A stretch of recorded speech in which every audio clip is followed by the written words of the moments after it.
Don Alo, touch him! Someone screamed. But nobody moved.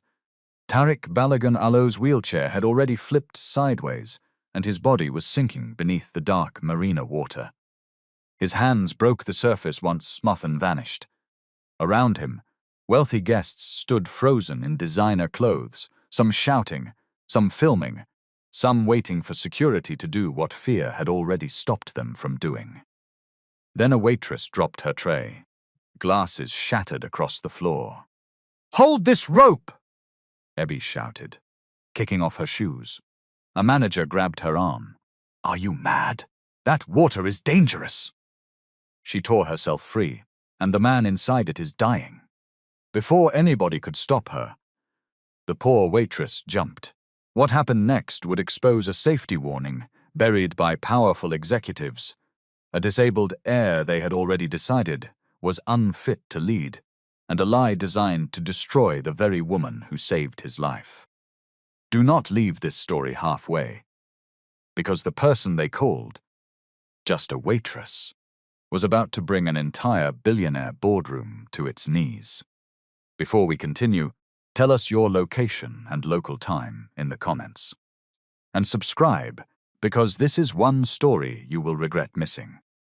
5 hours earlier, Heir Tamuno stood at the edge of the Atlantic Link waterfront terminal with a tray tucked under one arm and worry sitting heavily in her chest. The morning sun had only just climbed over Lekki, but the heat was already pressing down on the marina. Workers moved in every direction. Florists tied white orchids around polished rails. Sound engineers tested microphones. Security men spoke into earpieces, while caterers rolled silver warmers across a temporary wooden platform built over the water. Everything looked expensive.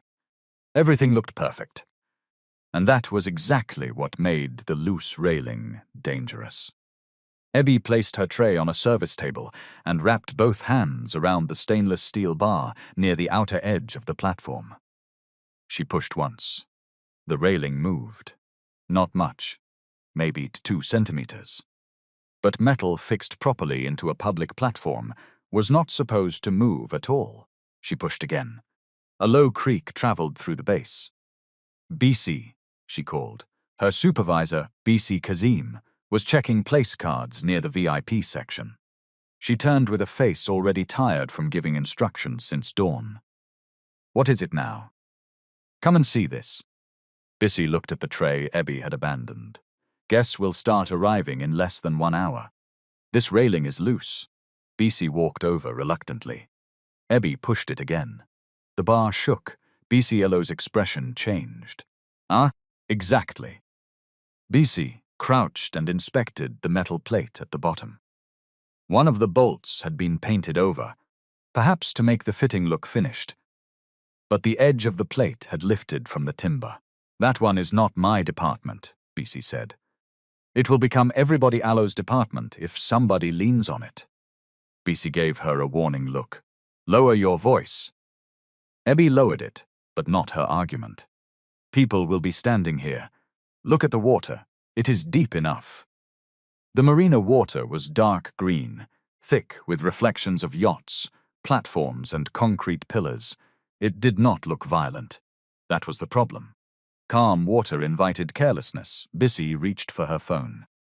"I will call Mr. Kelvin. Tell him the floor is also bad." "What floor?" Ebby guided her 2 steps towards the access ramp.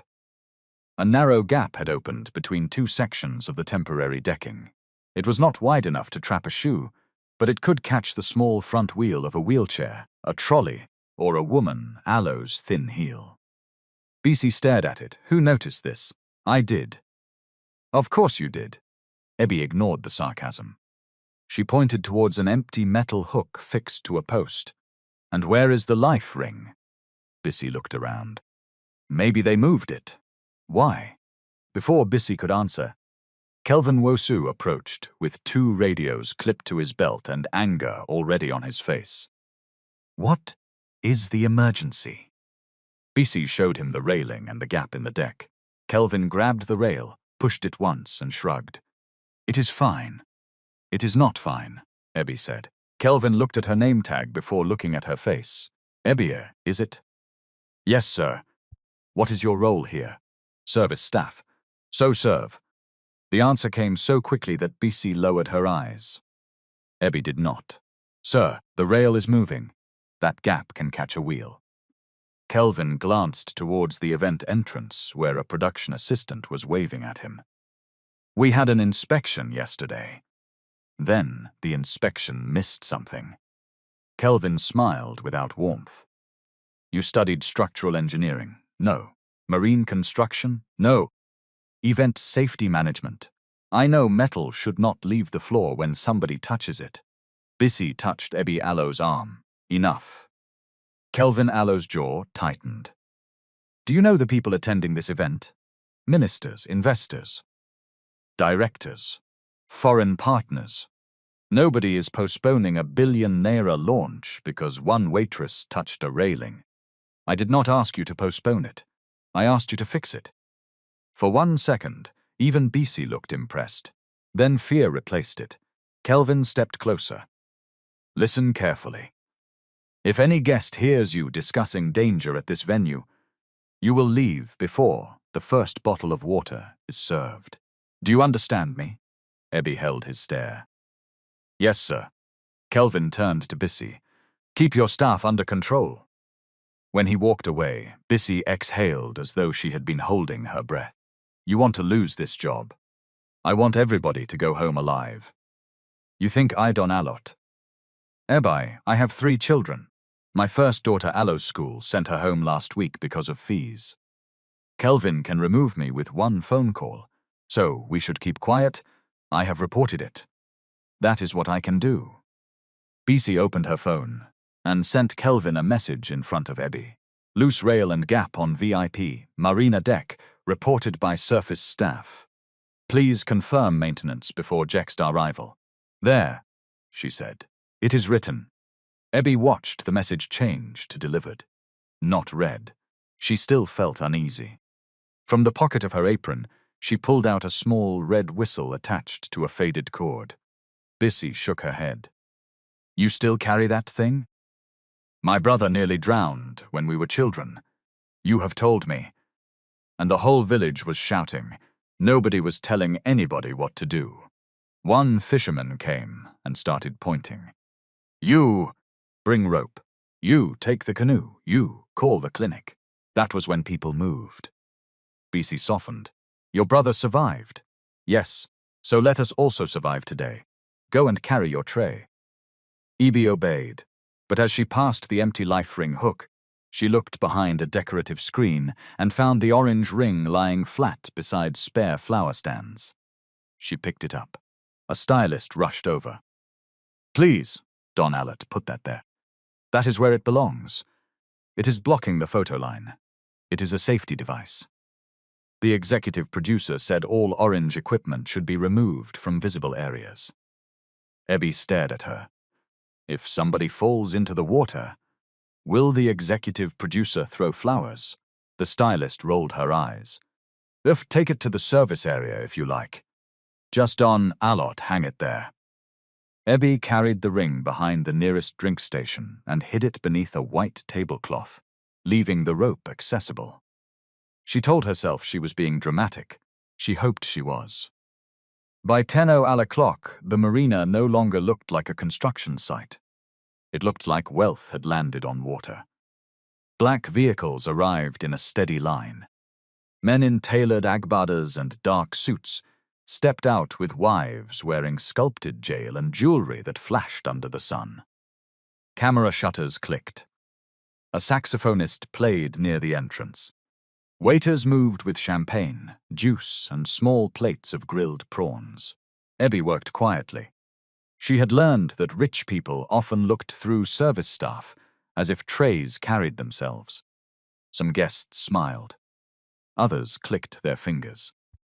One man placed an empty glass on her tray without looking at her, though the tray was already full. Near midday, a convoy entered the marina. The noise changed. Reporters moved towards the arrival carpet. Security officers closed ranks. BC whispered, "That is him." Tariq Balogun emerged from the second vehicle. He was not carried out. He opened the car door himself, transferred into a sleek black wheelchair, and adjusted his jacket before moving forward. Ebby had seen his photograph online. The newspapers usually chose formal pictures where his expression looked carved from stone. In person, he looked younger than 35 until he raised his eyes. Those eyes made people stop smiling foolishly. He wore a navy suit and a white shirt without a tie. His chair had angled wheels and a compact frame, built for speed and control rather than hospital corridors. A communications officer hurried beside him. "Sir, we have prepared an assistant for the ramp. I can use the ramp." "Of course, sir. I know what you meant." He pushed forward. The crowd welcomed him with applause. Some of it sounded sincere, some sounded staged. A woman in a silver dress leaned towards her companion and whispered, "They still want to make him CEO." Her companion answered, "His father Elo's shares are enough. Ability is another matter." They did not notice Ebby standing behind them. Tariq reached the first display stand, where a government official shook his hand and said loudly, "You are such an inspiration to all of us." "For coming to my own event?" Tariq asked. The official laughed too loudly. No. I mean after everything you have overcome." Tariq Alo's expression did not change. "Today is about transport infrastructure." "Yes, certainly." The official escaped towards the cameras. Ebby almost smiled. A few minutes later, an elderly investor moved behind Tariq and placed both hands on the chair handles. "Let me help you, young man." Tariq locked the wheels immediately. The investor pushed, but the chair did not move. "Please remove your hands," Tariq said. "I only want to assist." "You did not ask." The man looked embarrassed. "There is no need to be offended. My chair is part of my personal space. You would not grab another man by the waist and move him because you believed he was too slow." A nearby reporter lowered her microphone, suddenly interested. The investor removed his hands. Tariq unlocked the wheels and continued. Ebby watched him pass. Powerful, she thought, and tired. Not tired in the body, tired in the way of someone who had to correct the same insult every day while pretending it was the first time. Lanre Balogun arrived 10 minutes later, though he was one of the event organizers. He was tall, polished, and smiling, the kind of man who knew exactly when a camera was pointed towards him. He hugged Tariq in front of the press. "My brother," he said warmly. "Cousin," Tariq corrected. Lanre laughed and turned towards the reporters. "He always keeps us precise." The two men moved towards the model of the new ferry terminal. Ebby was serving bottled water nearby when she heard Lanre say, "You should let Ade push you across the outer platform. The press is gathering there." "I don't need Ade to push me. The ramp is temporary. I reviewed the access specifications." Lanre glanced at the chair. "Specification and real life are not always friends." Tariq looked up at him. "That is why specifications exist." Lanreo's smile remained, but his eyes went cold. Sade Balogun joined them before the exchange could sharpen. She wore cream silk and pearls, elegant enough to quiet the people around her. She bent and kissed Tariq Alo's forehead. "You should not stay too long in the sun." "I am fine, Mum," the doctor said. Stress. "The doctor said I could work." "I know. I am only saying." "You are always only saying." Sade straightened. Lanre stepped between them smoothly. "Let us not begin the day with family debate. Tariq, your speech is in 20 minutes. Tariq wheeled away. Said watched him with the worried face of a mother who loved deeply and trusted poorly. Ibi had seen that kind of love before. Her own mother used to hide the canoe paddles after Abi Alo's brother nearly drowned. She believed that if she controlled every risk, disaster would never return. But life did not work like that. Sometimes love held you so tightly that you could no longer breathe. The event moved towards its main program. Tariq gave a speech about safer, more accessible public transport. He spoke about ferry terminals designed for elderly passengers, pregnant women, people carrying children, and people using mobility devices. Accessibility is not charity, he said. It is competent design. A ramp that serves a wheelchair user also serves a traveler with luggage, a delivery worker with a trolley, and a parent with a pram. When we design for the person most likely to be excluded, everybody benefits. Abby paused with a tray in her hand. That was not the speech of a man who wanted pity. It was the speech of someone who had spent years studying the difference between sympathy and structure. Applause followed. Lanre clapped the longest. After the speech, the media coordinator announced a group photograph on the outer marina deck. Ebby Allo's stomach tightened. That was where the loose rail stood. She looked towards Kelvin. He was speaking to a politician and laughing. No maintenance worker had come. No warning tape had been placed. The gap in the decking remained. Ibi went to Bissy. They are taking him there. Bissy understood immediately. I sent the message. He has not fixed it. Keep your voice down. I am going to tell them. Bissy grabbed her wrist. Ebby, don Alet. What should I do? Wait until... You cannot run into a billionaire family photograph, shouting that the floor is unsafe. Why not? Because nobody will listen. They will only remove you. Then you tell Kelvin again, Bissy called him. They both watched his phone ring in his hand from across the deck. He looked at the screen. He declined the call. The photographers began arranging guests. Mr. Balagan, please come closer to the water, one shouted. Tariq moved onto the outer platform. His front wheels crossed the first timber joint. Ebby Allah's heartbeat quickened. Lanre stood beside him, one hand resting casually in his pocket. The photographer raised his camera. Sir, can we shift you slightly to the left? Tariq looked behind him. The angle is narrow. We only need the skyline behind you. Another photographer said, just a little closer to the rail, sir. Tariq placed one hand on the wheel rim. Ebby pushed past Bissy. Sir! Music swallowed her voice.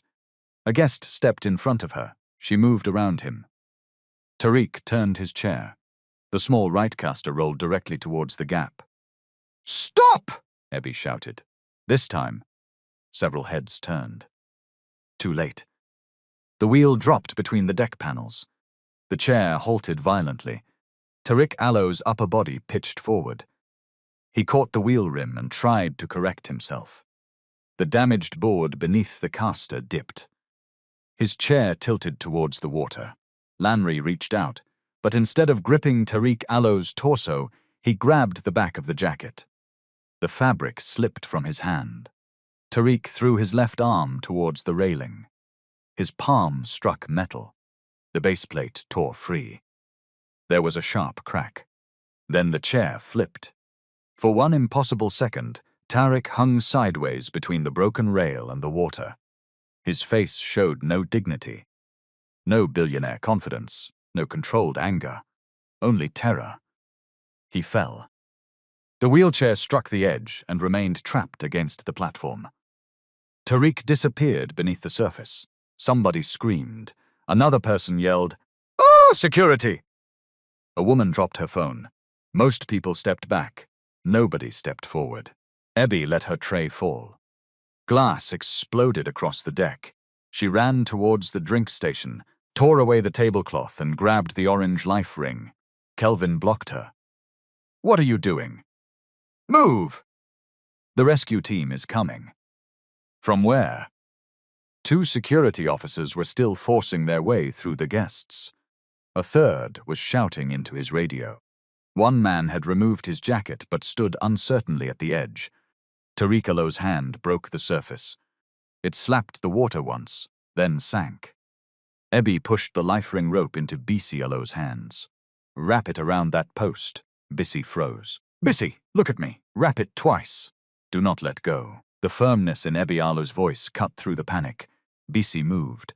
Ebby kicked off her shoes. Kelvin grabbed her arm. Are you mad? That water is dangerous. She ripped herself free. And the man inside it is dying.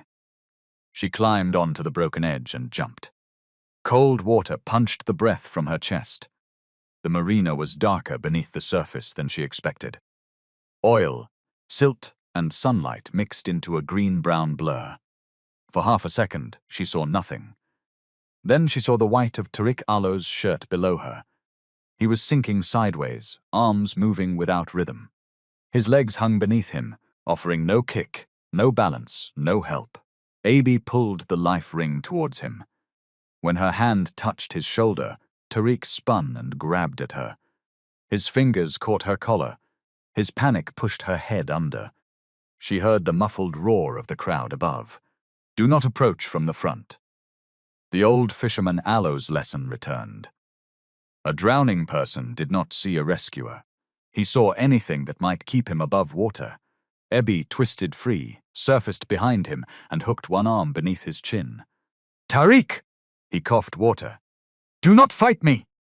His body jerked. I cannot. I have you. Hold the ring. She forced the orange float beneath his arms and blew the whistle around her neck. The sharp sound sliced through the shouting. Pull slowly! She screamed towards the platform. Not fast! Keep the rope straight! People finally began to act.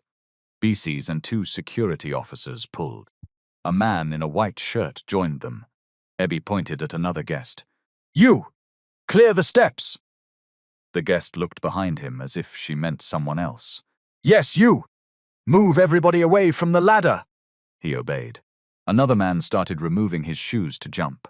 Don Alo, jump on us! Ebby shouted. Get another rope! Tariq Alo's breathing became rough. Stay with me, she said. His eyes opened but did not focus. Where is my chair? Forget the chair. My legs? I know, let the ring hold you. The rope tightened. They moved towards the emergency ladder fixed beneath the platform.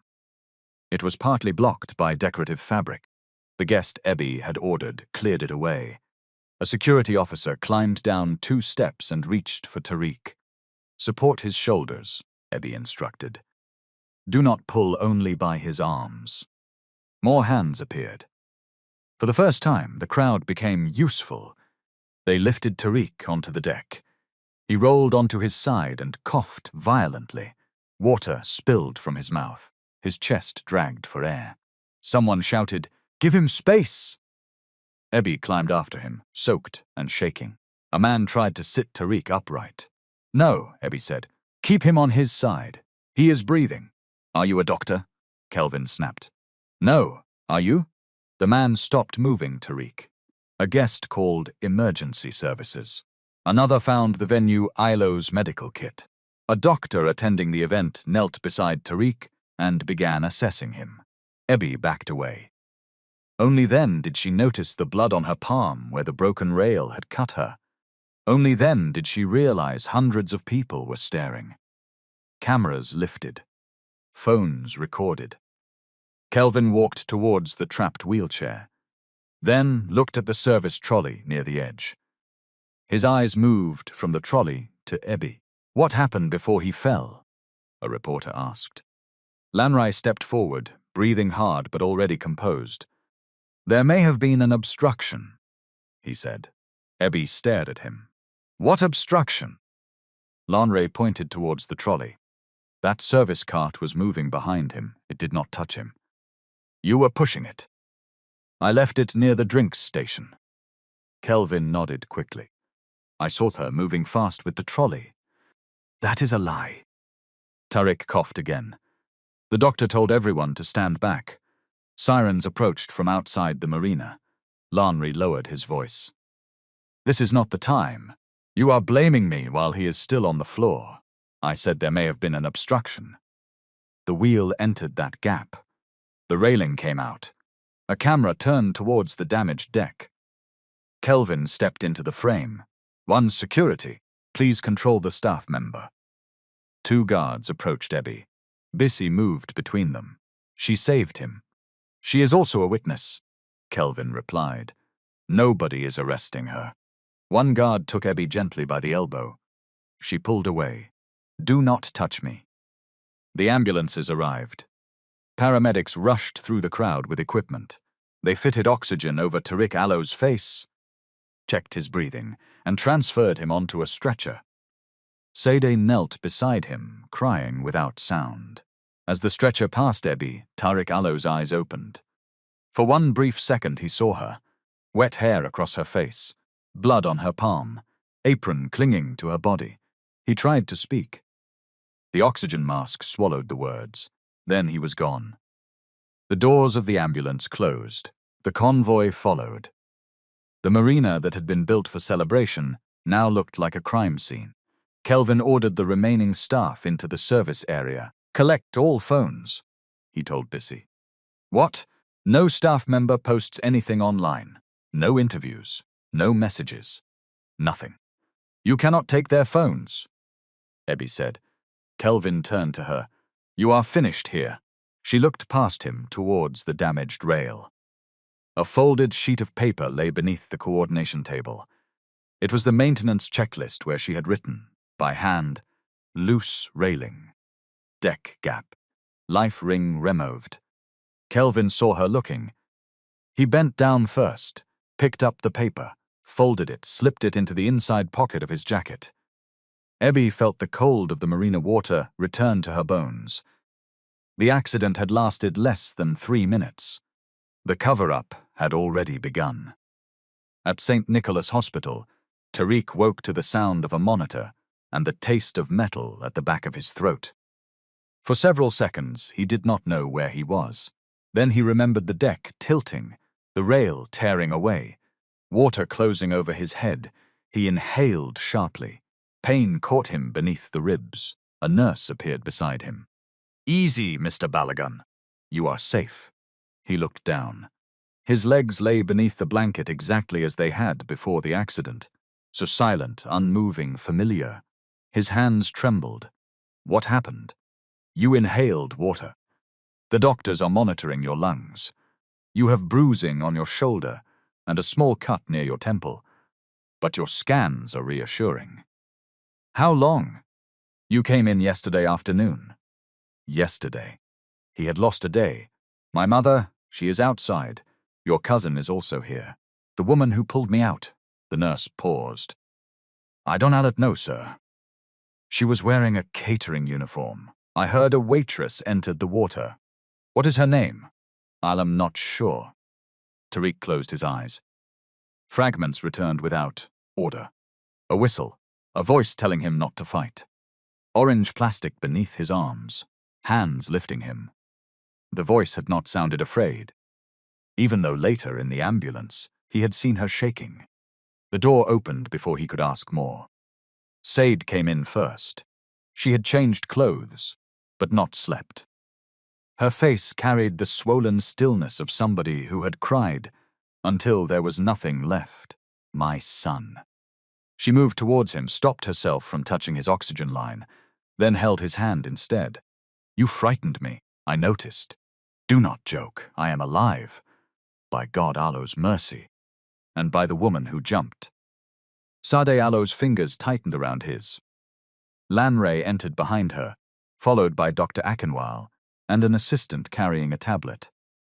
The doctor listened to Tariq Allow's chest, asked him to breathe deeply, and explained that irritation from the water could worsen before improving.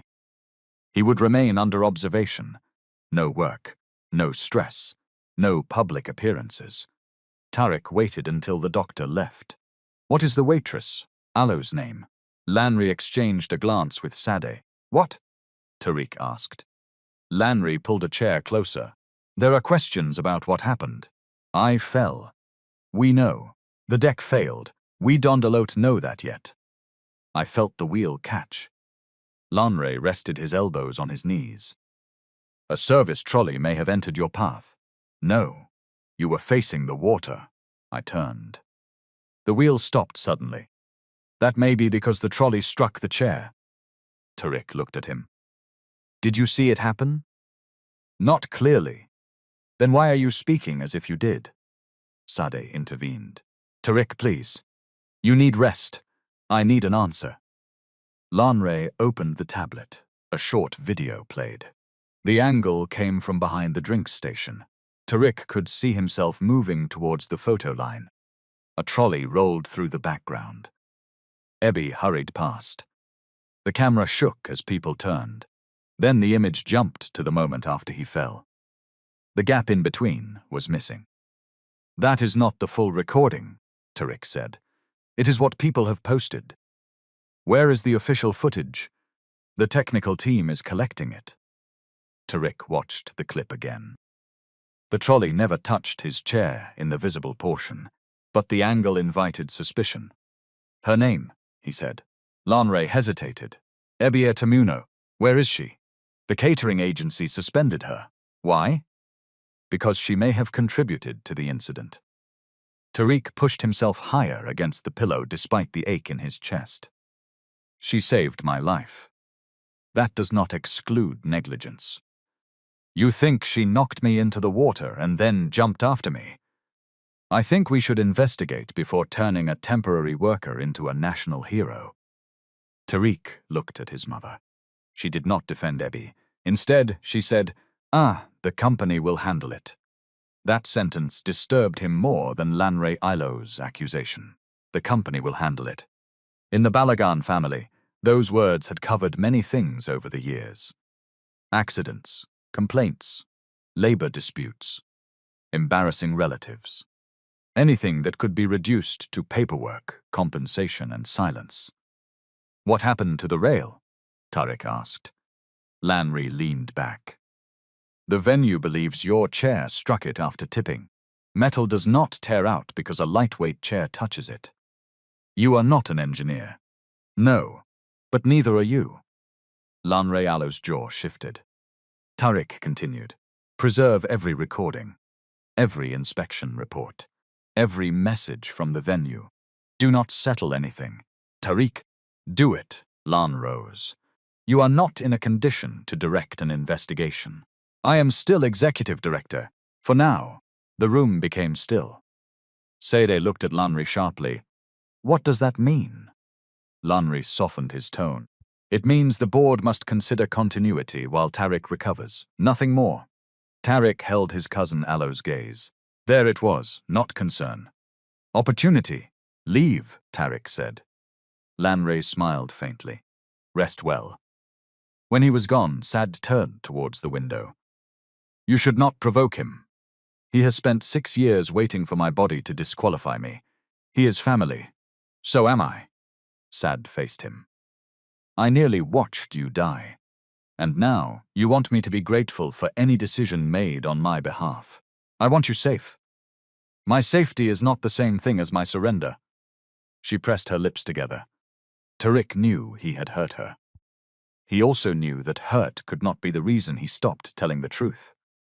Across Lagos, Ebby woke on a mattress in the sitting room she shared with her cousin and reached for air. In her dream, Tariq Alo's fingers had locked around her neck. She had tried to pull free, but the marina kept expanding. The platform drifted farther away. People filmed while she sank. She sat up. The room was dark, except for the blue light from her phone. 23 missed calls. Her cousin, Preye, slept behind a curtain in the adjoining space. The generator outside had gone quiet during the night, leaving the flat hot and still. Ebby opened the first message. A video loaded. She watched herself jump. The caption read, Poor Waitress saves Billionaire after terrifying fall. The next post was different. Careless staff may have caused Balogun Marina accident. Then another. Did Hero Waitress create the danger? She rescued. Ebby scrolled until the words blurred. People who had never met her were debating her character. Some called her brave. Some called her an opportunist. One person wrote that poor people would do anything to enter a rich family. Another asked whether Tariq would marry her out of gratitude. Ebby threw the phone onto the mattress. Pry stirred behind the curtain. You are awake? Yes. Your face is everywhere. I know. Pry came out wearing an old football jersey. The agency called yesterday. They said you should come by 9. For what? They did not tell me. Ebby already knew. At 9:30, she sat in the office of Royal Crest Hospitality while the agency owner, Mrs. Olowu, avoided her eyes. Bissy was not there. Kelvin sat beside a man in a grey suit who introduced himself as a risk consultant. Mrs. Olowu folded her hands. Ebby, first, we acknowledge that you assisted Mr. Balogun. Assisted? You entered the water. I saved him. The risk consultant cleared his throat. That wording has not been legally established. Ebby looked at him. Was he drowning? We are not disputing. Did I bring him to the ladder? We are trying to understand the full sequence. Kelvin slid a printed photograph across the table. It showed the trolley behind Tarek shortly before the fall.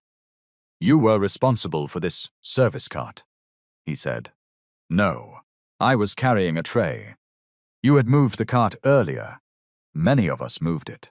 A witness saw you push it towards the VIP platform. Which witness? That is confidential. Ebby looked at Mrs. Olowu. Ask Bissy.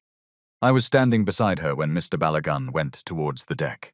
Mrs. Olowu Allo's eyes shifted. What did Bissy say? Ebby asked. She said the situation was chaotic. That is not an answer. The risk consultant placed a document in front of her. Pending investigation, your engagement with Royal Crest is terminated. Ebby read the first paragraph twice. Terminated? Mrs. Olowu finally looked at her. Clients are worried. I entered dirty water to save a client, and we appreciate that. You appreciate me by sacking me? You violated protocol by leaving your station. Ebby laughed once, in disbelief. Should I have completed serving champagne before saving him? Kelvin leaned forward. Your attitude is the reason this has become difficult. My attitude did not loosen the railing. His eyes hardened. What railing? The one I reported before the event. Mrs. Olowu looked towards Kelvin. Ebby saw it. A small reaction. She knew. You heard about it, Ebby said. Mrs. Olowu adjusted a pen on the desk.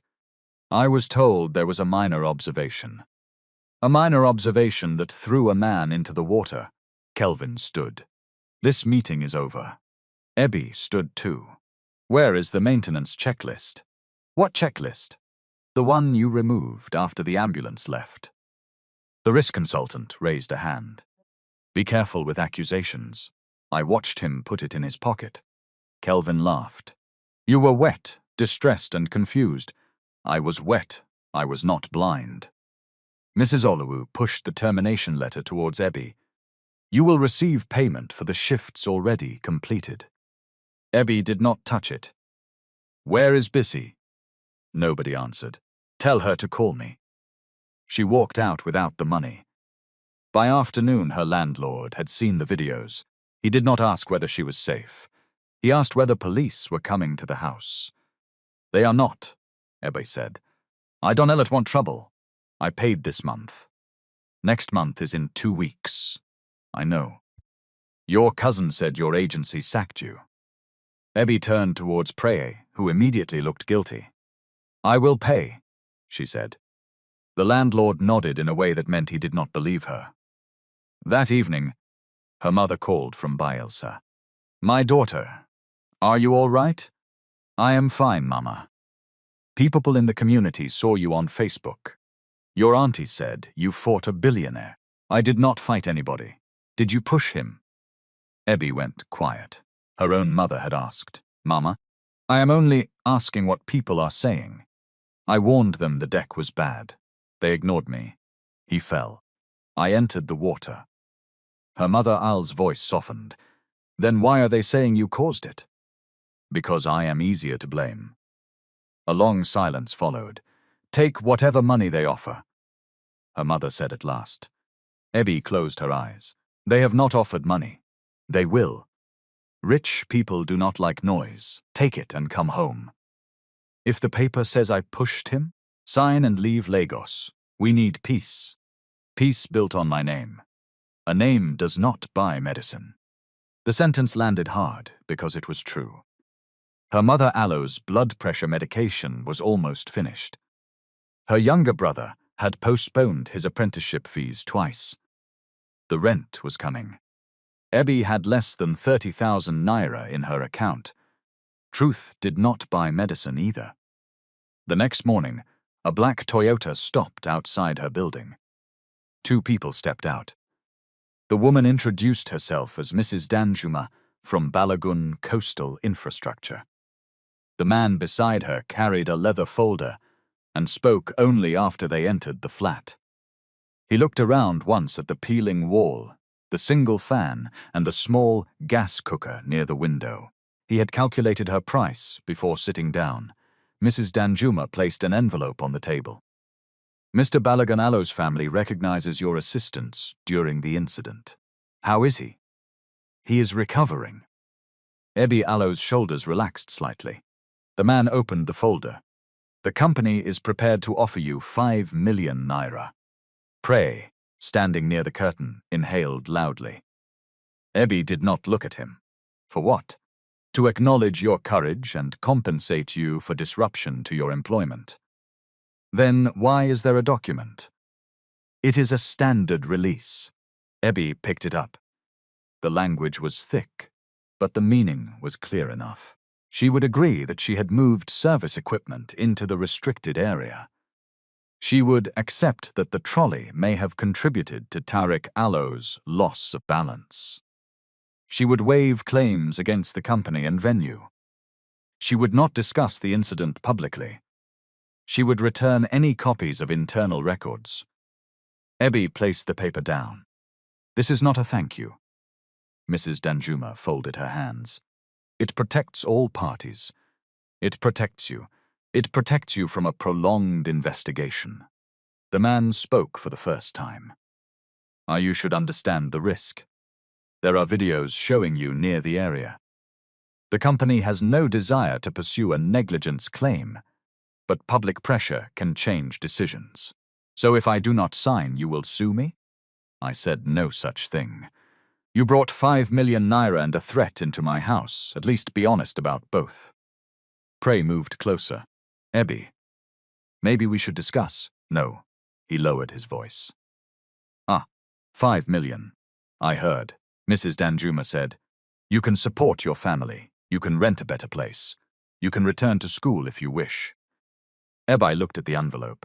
For one dangerous moment, she imagined everything it could solve. Medicine, rent, her brother Elo's fees, a proper bed for her mother. Then she imagined her name fixed permanently beneath the words, negligent waitress. What happens to the broken railing? She asked. The venue is reviewing it. And the gap in the deck. Also under review. The life ring they removed. Mrs. Danjuma Aloe's expression shifted. You knew about that? I found it behind decorations. The man closed the folder slightly. That detail is not relevant. It became relevant when a man entered the water. Mrs. Danjuma leaned forward. Miss Tamuno, a waitress cannot fight a company with 40 lawyers. Ebby Aloe's heart pounded. She pushed the envelope back across the table. Then 40 lawyers will have to explain why a waitress warned them before their billionaire fell into the water. The visitors left without shaking her hand. Pry waited until the car disappeared. Have you lost your mind? Possibly. 5 million naira. I know the amount. We owe rent. I know. Auntie needs medicine. I know. Then what are you doing? Ebby turned towards him. If I sign that paper, every time somebody searches my name, they will say I nearly killed a man. Every employer will see it. Every person who meets me will think the rescue was a performance. People already think that. Then I will not help them prove a lie. Pry sat down and covered his face. Ebby went into the small bathroom and locked the door. Only then did she cry. Not because she regretted refusing. Because doing the right thing had not made anything easier. At the hospital, Tariq was discharged on the 4th day, with instructions to rest, monitor his breathing and return immediately if fever or chest pain developed. He returned to the Balagan home in Ikoyi. By evening, he had asked for the accident files 3 times. Lanry sent him a summary. No raw footage, no inspection report, no staff statements. Tariq called the head of information systems directly. I need the complete archive from the Marina event. There was a pause. Sir, I was told all requests should go through Mr. Lanrealo's office. By whom? Mr. Lanre. I am giving you a direct instruction. Sir, with respect, your access has been placed under temporary medical restriction. Tariq gripped the phone. Who authorized that? The Executive Continuity Committee. I did not know we had one. It was formed after the incident. Of course it was. He ended the call. Sad entered with tea. You are working. I am being prevented from working. You need rest. Did you approve a continuity committee? She placed the tray down slowly. The board needed a temporary structure. Did you approve restricting my system access? The doctors said stress could delay your recovery. The doctors do not control company passwords. Tariq, you nearly drowned. And Lanry used the water before my clothes were dry. Sade sat opposite him. Do not turn every act of concern into an attack. Then stop allowing attacks to wear concern as a mask. She looked away. Tariq softened his voice. Mum, did anyone contact Ebiere? Yes. What did they say? The company offered compensation for saving me, for the entire matter. What does that mean? Sardelo's silence answered. You asked her to sign something. It is standard practice. Did it say she caused the accident? It said her equipment may have contributed. Tariq felt the room narrow. Did she sign? No. A strange relief moved through him. How much? 5 million. He almost laughed. Not because the money was small, because the assumption behind it was enormous. Somebody had looked at her uniform and decided 5 million naira was enough to purchase her version of reality. I want to meet her. That would be unwise. Why? The press already wants to turn this into some ridiculous fairy tale. A billionaire and the waitress who saved him. I am not proposing marriage. I want to ask what happened. The company is investigating. The company is investigating itself. Sade stood. You are emotional. I remember drowning. I think I am allowed a little emotion. This woman may be using your gratitude. She refused 5 million. That does not prove anything. It proves she has more resistance to money than some people in our boardroom. Sade left with the tea untouched. 2 days later, Tariq arranged the meeting without telling his family. His driver took him to a small buka in Yaba, just before closing time. The restaurant had plastic chairs, bright fluorescent lights, and the smell of pepper soup, fried plantain and bleach. Ebi sat at the far end. She wore jeans and a plain green blouse. Her hair was braided back. No apron, no tray, no cameras. Tariq stopped beside the table. You chose a place with one step at the entrance, he said. Ebi looked towards the door. The owner had placed a portable wooden board over the step after Tariq Allo's assistant called ahead. I did not choose it for the architecture, she replied. He almost smiled. May I sit? You already are. May I join you? She gestured towards the other side of the table. His driver moved to help adjust the chair. Tariq raised a hand. Alouv got it. The driver stepped away. Ebi noticed. Tariq noticed her noticing. For a moment, neither spoke. Then he said, Thank you. You are alive. That is enough. It is not enough for me. It should be. I remember your voice. That is unfortunate, I was shouting. You gave clear instructions. People were waiting for somebody else to become responsible. You knew what to do. I knew some of it. My community organized water safety training after a child drowned. I attended twice. Twice? That is more training than anybody else on that deck seemed to have. He accepted the rebuke. I heard the company offered you money. They offered me blame with money attached. I did not approve it, but your name was on the letterhead. Tariq paused. There was the first uncomfortable truth. Power did not require personal knowledge to act in his name. I am sorry, he said. Ebbi Allo's face tightened. Do not apologize as if you sent the people. My company sent them. Your company also sacked me. The catering agency did, after your people spoke to them. He could not deny that either. Tariq placed both hands on his wheel rims. Tell me what happened before I fell. Ebbi did. She described the loose railing, the deck gap, the missing life ring, BC Allo's message, Kelvin Allo's refusal, and the checklist he removed. Tariq listened without interrupting. When she finished, he asked, Why did you not tell me directly? I tried. At the platform. Yes, I heard somebody shout. That was me. He looked down. The memory returned. A distant voice. Then the wheel dropping. Do you have proof? BC sent a message. The checklist existed. Kelvin took it. Will BC confirm? I don't know. She has not answered my calls. Anything else? The people who built the deck must have inspected it. Tariq nodded slowly. Ebbi leaned back. You did not know any of this? No, that is the problem. What is? People like me report danger every day. People like you only hear about it after somebody bleeds. The words struck harder because she did not raise her voice. Tariq Allo's first instinct was to defend himself. He had pushed accessibility reforms. He had demanded safety audits. He had built his career on being more careful than the men around him. But he also sat at the top of a company where a waitress had warned management and been threatened with dismissal. Intentions at the top meant little if fear blocked every message on the way up. You are right, he said. Ebbi looked surprised. I did not say I am personally responsible for every loose bolt, he continued. But I am responsible for believing our reports more than the people working beneath them.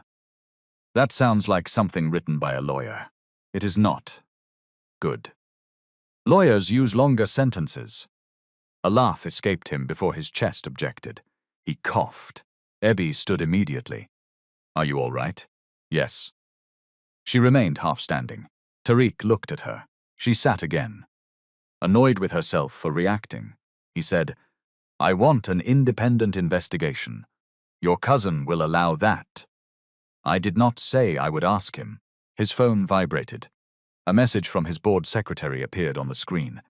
Emergency meeting, executive fights and succession review. Free day, 10 a.m. Tariq read it twice. Ebbi watched his face change. What happened? He turned the phone towards her. She read the message. They want to remove you. They want to call it protection. Because you nearly drowned? Because drowning made their prejudice look reasonable. Ebbi handed the phone back. And what will you do? Tariq looked towards the restaurant door, where the portable ramp rested over the step. I will find out whether the accident was negligence. And if it was your family Allo's company, then I will decide what matters more. She held his gaze. That decision should not be difficult. No, he said, it should not.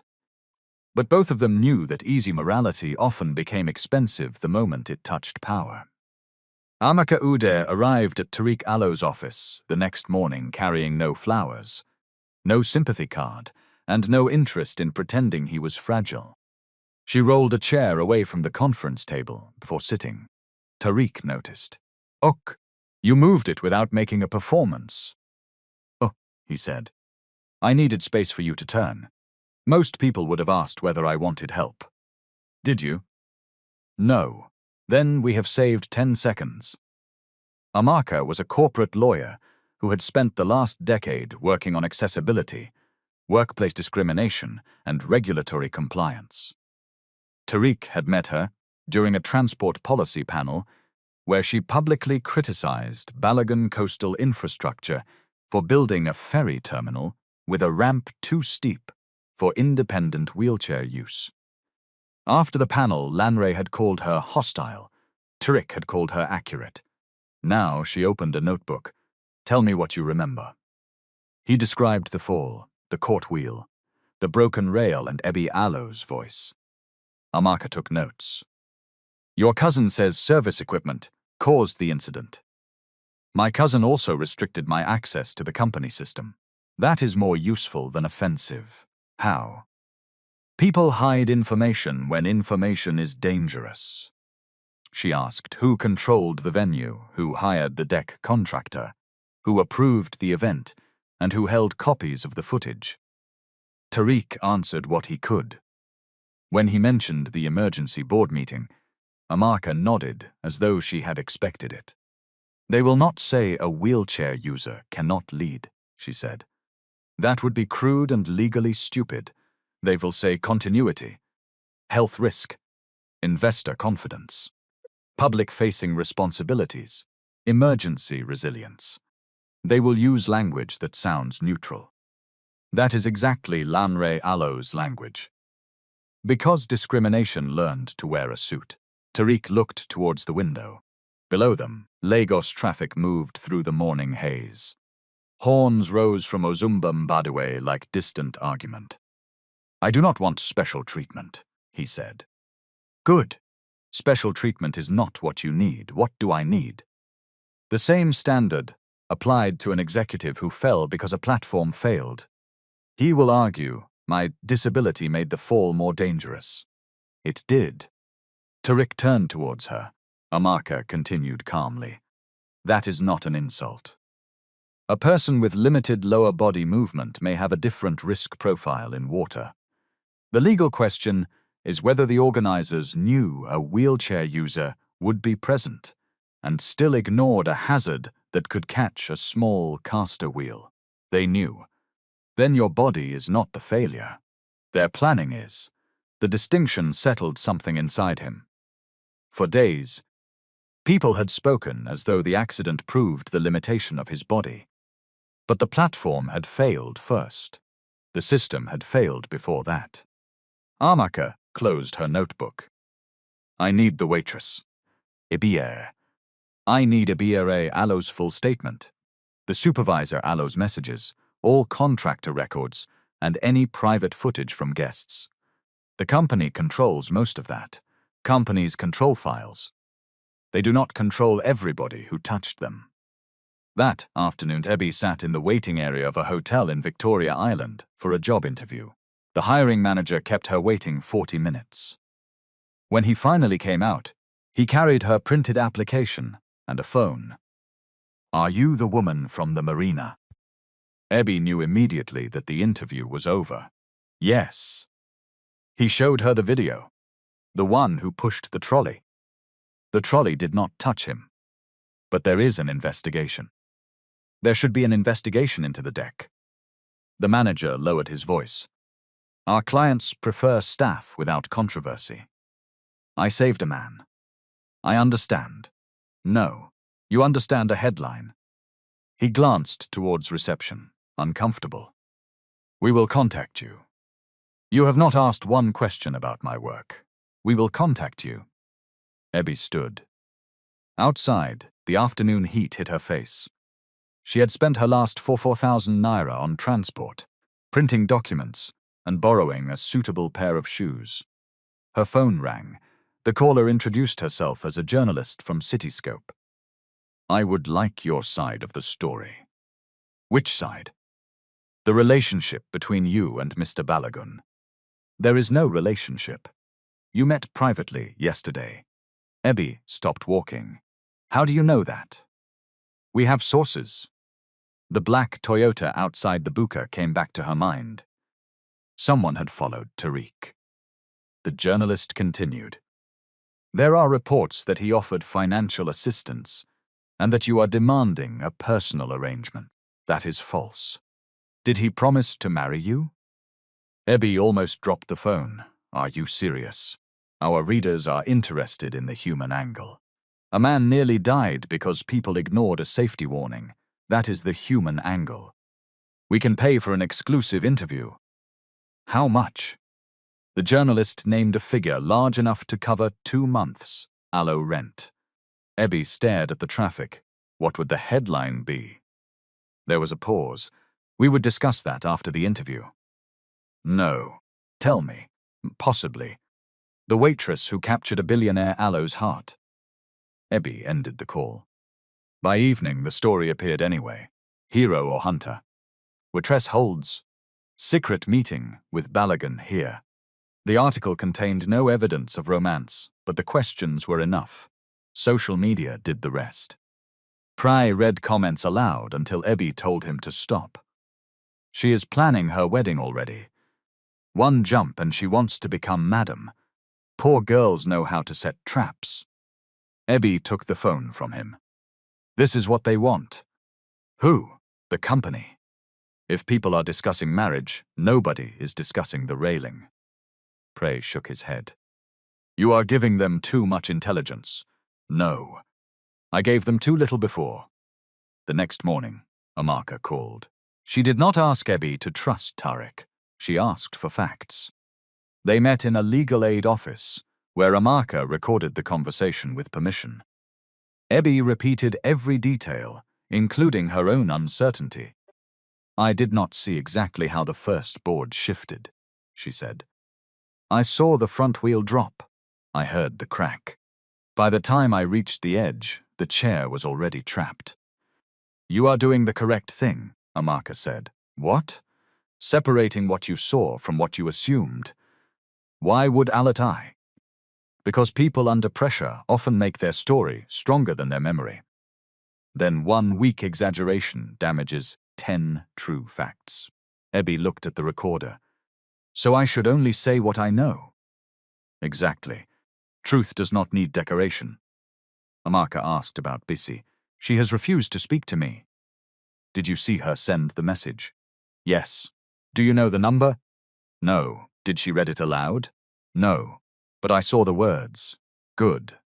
They found Bissy that evening outside her children Aloe's school in Surulere. She looked as if she had aged in 1 week. When she saw Ebby, she stopped. I told you not to come here. You did not answer my calls. Because I have nothing to say. Amaka introduced herself. Bissy shook her head immediately. I cannot help you. You sent Kelvin a message about the railing, Ebby said. I send many messages. You showed it to me. I don't a lot remember the exact words. Ebby stared at her. Bissy, leave me alone. You know what happened. I know there was confusion. Confusion. Parents and children moved around them. Bissy pulled Ebby towards the side of the road.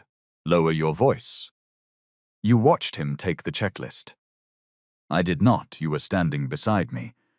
I was looking at the ambulance. Ebby felt anger climb into her throat. They have threatened you. Bissy Aloe's eyes flashed. You think courage is free? I think a man nearly died, and my children are alive. They eat because I work. So you will help them blame me? I did not blame you. You are refusing to say the truth. I have been transferred to another agency. Kelvin told me if I speak, no hotel in Lagos will employ me again. Ebby stepped back as if struck. Amaka spoke gently. Threatening a witness is serious. Will seriousness pay school fees? Bissy replied. Will the law bring food before evening? We can discuss protection. Protection from whom? A company that owns half the contracts in this city, Ebby said. I also need work. You are one person. I have 3 children, and that makes my name cheaper. Bissy flinched. Ebby turned away. Amaka followed her to the car. You pushed too hard, the lawyer said. She lied to my face. She is frightened. So am I. Yes. But fear has different consequences for different people. Ebby folded her arms. Amaka continued. Courage is not evenly distributed when hunger is involved. You are defending her. I am explaining her. Those are not the same thing.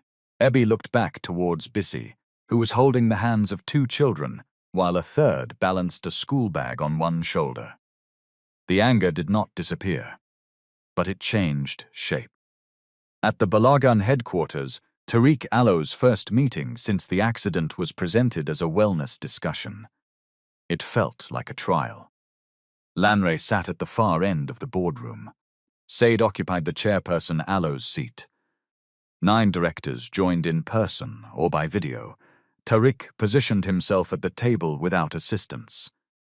The first director, Chief Madhu, spoke in a tone usually reserved for funerals. "We are grateful for your recovery." "Thank you. Our concern is continuity." Amaka Allo's prediction. Another director said, "The incident has raised questions about physical risk." "Whose physical risk?" Tariq asked. "Yours, primarily." "I fell because a temporary deck failed." "That has not been established." "Then establish it." Lanre leaned forward. "Nobody is questioning your intelligence. Only my body. That is unfair." "Is it?" Lanre opened a presentation. The title read Ecutive Resilience and Succession Objections. Under Tariq Allo's name were phrases such as mobility dependence, health interruptions, public vulnerability and crisis, response limitations. Tariq read them silently. "You prepared this quickly," he said. The board had to respond. "You prepared a succession presentation before the safety investigation. They are separate issues. No, one gives you an excuse for the other." Sadeh intervened. "Tariq." He turned to the directors. 6 years ago, I lost movement below my chest. I did not lose judgment. I did not lose education. I did not lose my legal authority. If any director believes I cannot perform a specific duty, state the duty and show the evidence." Chief Madhu cleared his throat. "Investor perception matters. Then correct investor prejudice. Do not reward it." A younger director, Naneka Bello, spoke from the screen. "Why are we discussing Mr. Balagan Allo's chair before reviewing why the platform failed?" Lanre answered. "Because no structural failure has been confirmed." Neka replied. "Has it been investigated independently?" Silence. Tariq placed a document on the table. "I am commissioning an external investigation led by Amaka Ude." Lanre gave a short laugh. "You do not have unilateral authority while under medical restriction." "I have authority as executive director and major shareholder. Your system access was restricted for your protection. My protection did not authorize the deletion of my powers." Sadeh looked uncomfortable. Lanre said, "This is exactly this instability we are concerned about. You are making decisions while emotionally attached to a temporary worker." Tariq Allo's expression became still. "Say that again." "The waitress saved your life. Gratitude may be affecting your judgment. I am asking why a public platform broke. That is not romance. It is governance." Lanre closed the presentation. "The board will vote on interim leadership next Friday." Tariq wheeled back from the table. "Then, by next Friday, we will know what you are trying to hide." He left before anybody could answer. The first useful document came from an engineer named Chinedu Ezenwa. Amaka found him through the company that supplied the temporary deck. He agreed to meet only after she promised not to reveal his name without consent. They sat in a quiet office after working hours. Chinedu opened his laptop. "Our firm did not complete the final fastening," he said. "The event contractor changed part of the deck after installation to widen the camera area." "Did you inspect the change?" Amaka asked. "Yes. When?" 3 days before the launch." "What did you find?" He showed them photographs: the loose rail, the lifted baseplate, the gap between panels. In one image, a measuring tape showed the gap clearly. Tariq stared at the small opening that had nearly killed him. "What did you recommend?" "Close the outer platform. Refasten the rail. Replace 2 boards. Add edge protection and restore the rescue equipment." "Who received the report?" Chinedu opened an email chain. Kelvin Wasu, Lanre Balagun, the event producer, The subject line read urgent, deck safety non-conformance. Lanre Allo's reply appeared beneath it. Proceed with cosmetic correction. No delay. Is authorized. Ensure area is presentable before Friday. Tariq read it twice. Did you explain cosmetic correction was not enough? I replied that the area should be closed. And? No response. Why did your company allow the event? Chinedu Allo's face tightened. We were subcontractors. The main contractor had authority over access. You could have called regulators. I could have. Why did Alachu? My managing director said we would lose every Balagun contract. Amaka said, do you still have the original email? Yes, but yesterday, the copy in the shared project portal disappeared.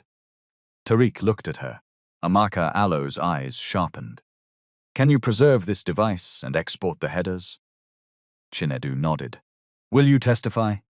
His hesitation lasted too long. I need to speak with my employer. Tariq said, your report was correct. That does not protect my job. No, it should have protected everybody at the event. Chinedu looked ashamed. Tariq knew the feeling. On the way out, Amaka said, we have evidence. We have a private email and a frightened engineer.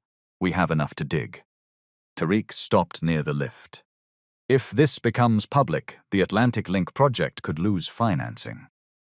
Yes, thousands of jobs are connected to it. Yes. The share price will fall.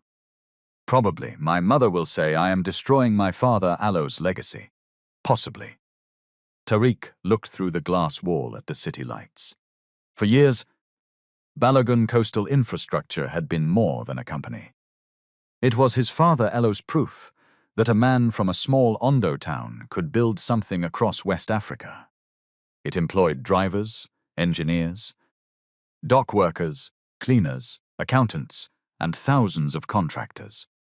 One public scandal could harm people who had never seen the marina. Lanre would use that. He would say silence protected jobs. He would say truth was selfish.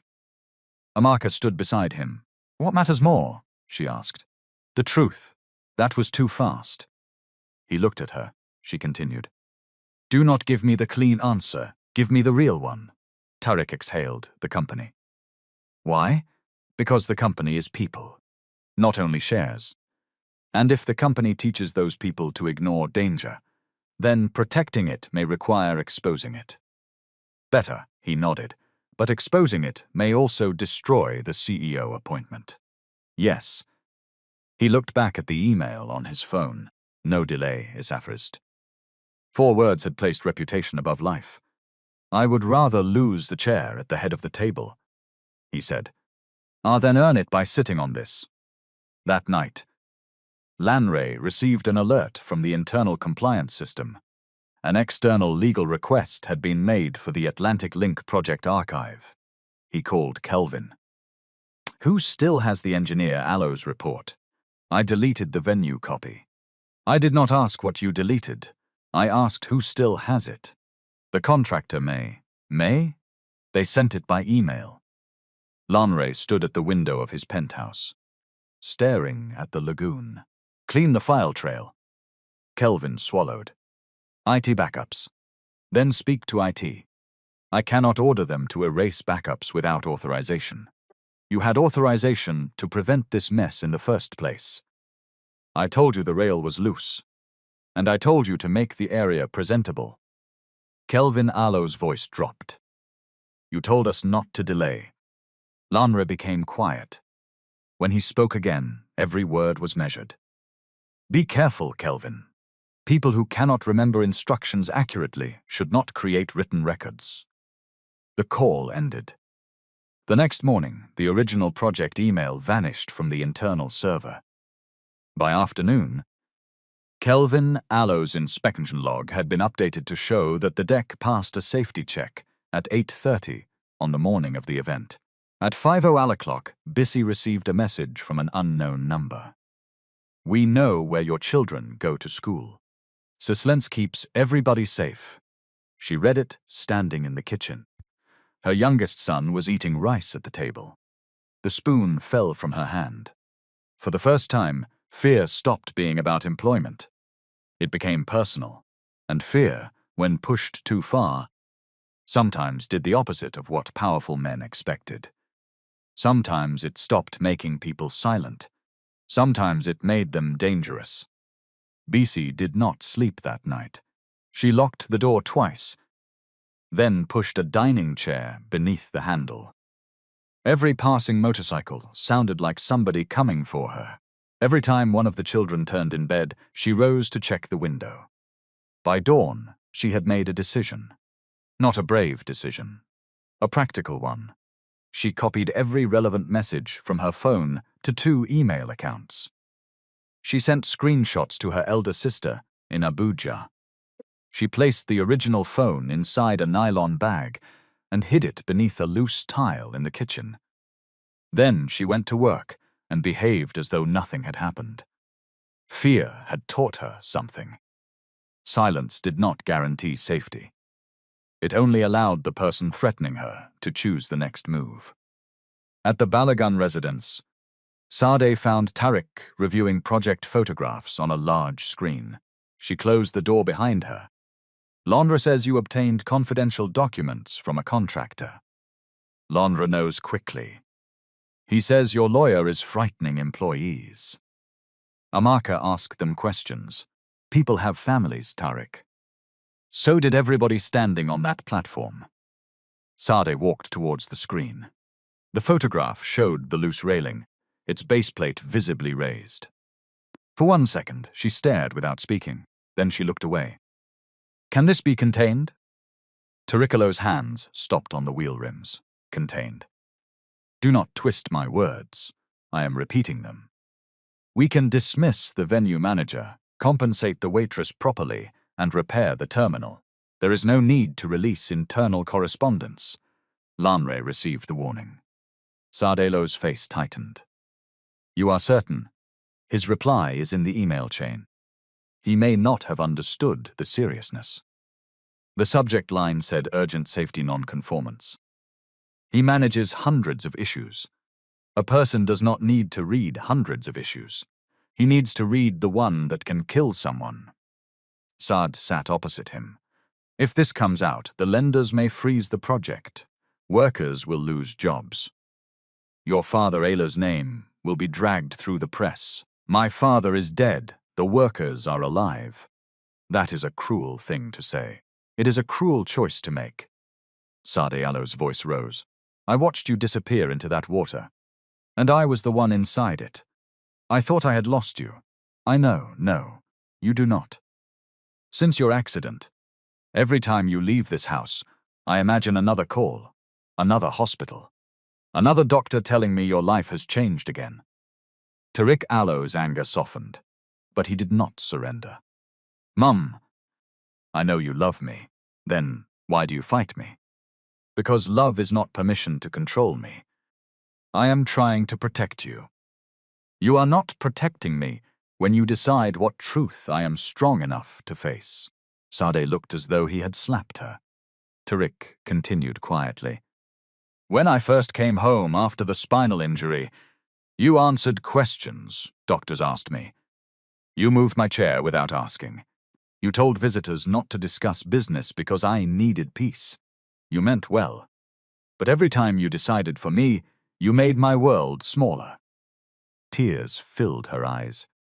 I did not know what to do. You could have asked. The room went silent. Outside, a gardener started a machine. The sound rose and fell beyond the glass. Said looked at the photograph again. If you expose this, Lonre will say your judgment is compromised by the waitress. He already has, and the board may believe him. Then, I should not lead that board. You have worked for this position for years. I worked to lead a company worth respecting, not to inherit a lie. Sade stood slowly. At the door she paused. Your father once delayed a port opening because a crane inspector refused to sign the certificate. Tariq looked up. Lanre called him old-fashioned, she said. Your father replied that funerals cost more than delays. Then you know what he would do. Saad did not answer, but she left the door open behind her. Lan Rallo's next move came through the media. A television station received an edited audio clip of Ebby speaking to the Cityscope journalist. Only one question and one answer remained. How much? The clip ended there. By evening, presenters were asking whether Ebby had demanded money for her story. An anonymous company source claimed she had rejected a generous settlement because she wanted a larger personal benefit from Mr. Balogun. The phrase spread. Larger personal benefit. It sounded respectable enough to hide the filth beneath it. Outside the small supermarket near her building, two women recognized Ebby. One lifted her phone. That is her. Ebby kept walking. The second woman called, Madam Billionaire. They laughed. A young man stepped into her path. Sister, teach us how to catch rich husband. Move. Just answer one question. He pushed his phone close to her face. Ebby slapped it aside. The phone fell but did not break. Immediately, the man shouted, She attacked me. More phones appeared. Prey pulled Ebby away before the scene became worse. At home, she paced the small room. They will make any reaction look like guilt. Prey picked up the remote, then put it down again. Maybe you should leave Lagos. And let their story become the only story. What else can you do? Ebby looked at the wall where dampness had spread beneath the paint. She was tired of being told survival meant disappearing. Her phone rang. It was Tariq. I saw the clip. They cut it. I know. Do you? I heard the journalist Al's full recording.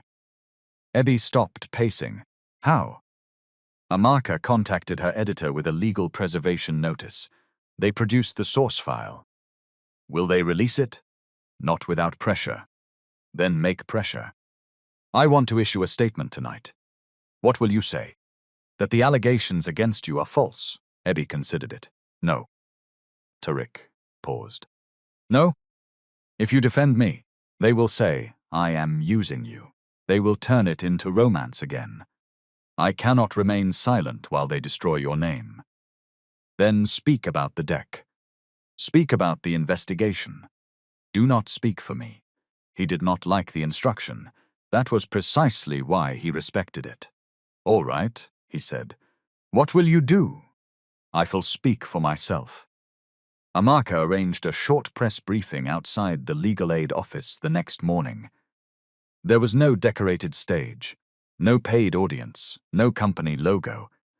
Ebby stood behind a plain lectern with BCO's absence, sitting heavily in her mind. Cameras turned on. Questions came immediately. Did you request money from Mr. Balogun? Are you in a relationship? Did your trolley strike the wheelchair? Ebby raised one hand. I will not answer rumors one by one, she said. I will give facts. The shouting quieted. At approximately 8 in the morning on the day of the event, I reported a loose railing, a gap in the deck, and a missing life ring to my supervisor. My supervisor contacted the venue manager. I later saw Mr. Kelvin Nwasu refuse her call while Mr. Tariq Balogun was being moved towards the same platform. A reporter called, Do you have proof? I saw the message being sent. The company and phone provider can preserve it. Did you cause the fall? No, the front wheel entered a gap between deck boards. The railing detached when Mr. Balogun tried to stop himself. Why did you reject 5 million naira? Because the document attached to the money required me to accept blame. The reporters erupted. Amaka did not intervene. Ebby waited. When the noise lowered, she continued. This is not about a poor waitress and a billionaire. It is about what happens when workers are punished for noticing danger. I was not ignored because the warning was unclear.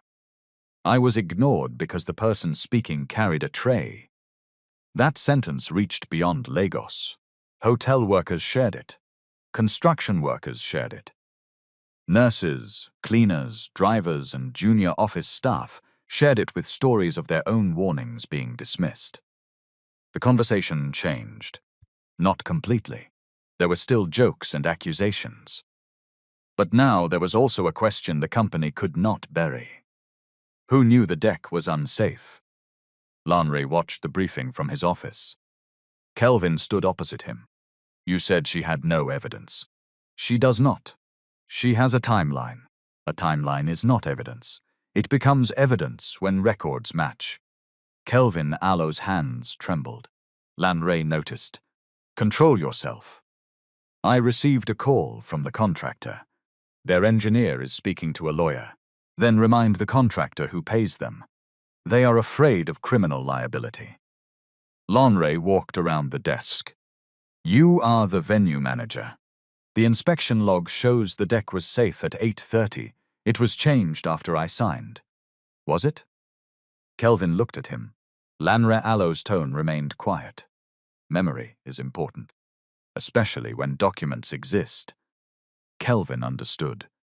He was no longer a partner in the concealment. He was the container prepared to hold all of it. That evening, BC appeared outside Ebby Allow's building. She wore no makeup and carried a grocery bag. Prey opened the door, but did not invite her in. Ebby came from behind the curtain and stopped.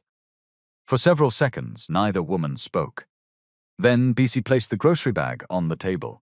Inside was a phone, a flash drive, and a folded printed photograph. What is this? Ebby asked. The truth I was too afraid to carry openly. BC showed her the threatening message. Ebby read it twice. They mentioned your children. Yes. Why did you come here? You should go to the police. I will. But first, I needed copies outside my house. She unlocked the phone. The message to Kelvin was still there. Delivered at 8:07 a.m. Read at 8:12. His response at 8:14 said, Noted. Do not discuss with guests. Maintenance will handle. Maintenance had not handled it. Busy opened another file. A voice recording played. Kelvin Allow's voice was clear. No warning tape. No ugly equipment in the VIP photographs. If the rail looks loose, keep guests away until the speech is done. We cannot embarrass the company today. Ebby looked at BC. When did you record this? After you challenged him. I thought if anything happened, he would blame the service staff. He did. I know. The photograph showed the life ring placed behind the decorative screen before Ebby moved it. BC sat down. I lied. Yes, I told Amaka I could not remember. Yes, I was afraid. I was afraid too. I know. Ebby Allow's anger returned, but it no longer felt clean. Bissy had failed her. Bissy had also been threatened through her children. I cannot pretend it did not hurt, Ebby said. I am not asking you to. I may not trust you again. I understand. But you will make a statement. Bissy nodded. And you will tell the whole truth, including why you lied. Yes. Ebby pushed the grocery bag back towards her. Keep the phone. We will make certified copies. Bissy looked up. You forgive me? Not yet. It was the honest answer. Bissy accepted it. Amaka worked through the night, preserving the records. By morning, she had sent legal notices to the phone provider, the venue, the catering agency, the contractor, and the event production company. One response came unexpectedly fast. The company that filmed the launch said its raw camera feeds had never been uploaded to the Balagan server because the final invoice remained unpaid. They still had the original drives. Lanre had controlled the edited media package. He had not controlled the cameras themselves. Amaka and Tariq watched the footage in a small studio. 4 angles, uninterrupted. The first showed Ebby reporting the railing to BC. There was no sound, but the gestures were clear. The second showed Kelvin testing the rail and dismissing them. The third showed the life ring being removed from its hook at the direction of the stylist. The fourth captured the fall. Tariq watched his own body pitch towards the water. He watched Lanre reach too late. He watched the caster wheel fixed in the deck gap. He watched the railing tear free. The trolley remained more than 3 meters away. Ebby ran from behind the service station. No contact, no obstruction, nothing ambiguous. Then came the part Tariq remembered only as fragments. Guests stepped back, phones lifted. Ebby gave the rope to Bissy. Kelvin grabbed her. She broke free and jumped. Tariq watched himself disappear beneath the surface. His hands tightened on his wheels. Amaka stopped the video. "Do you need a break?" "No. You do not have to prove anything by watching." "I said no," she resumed.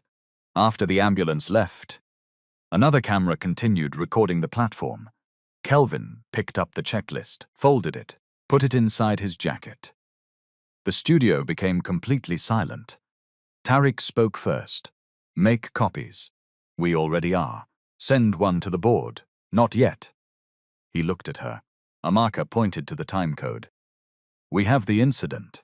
We still need the deletion trail. Otherwise, Lanre can sacrifice Kelvin and claim ignorance." Tariq understood. Kelvin had taken the checklist. Kelvin had falsified the inspection. But Lanre had received the engineer Allo's report and ordered no delay. They needed to prove what happened after the fall. The answer came from a source Lanre had underestimated. A junior systems analyst named Folarin Adepoju contacted Amaka through an encrypted email address. He had been instructed to delete the Atlantic Link archive but refused. Instead, his supervisor used Kelvin Lo's account to remove the files from the live server. The backup logs remained. Folarin agreed to preserve them, but he feared dismissal. Tariq met him privately. "I need to know something," Folarin said. "If I give you this evidence and the board removes you, who protects me?" Tariq did not offer a heroic promise, he said. "I cannot guarantee your job. Anyone who says otherwise is lying." Folarin Allo's face fell. "But I can guarantee legal representation, whistleblower protection filings, and financial support during the case. More importantly, we can send the evidence outside the company before anybody knows you are the source." Folarin studied him. "You are willing to release internal logs?" "Yes." "Even if regulators investigate the company?"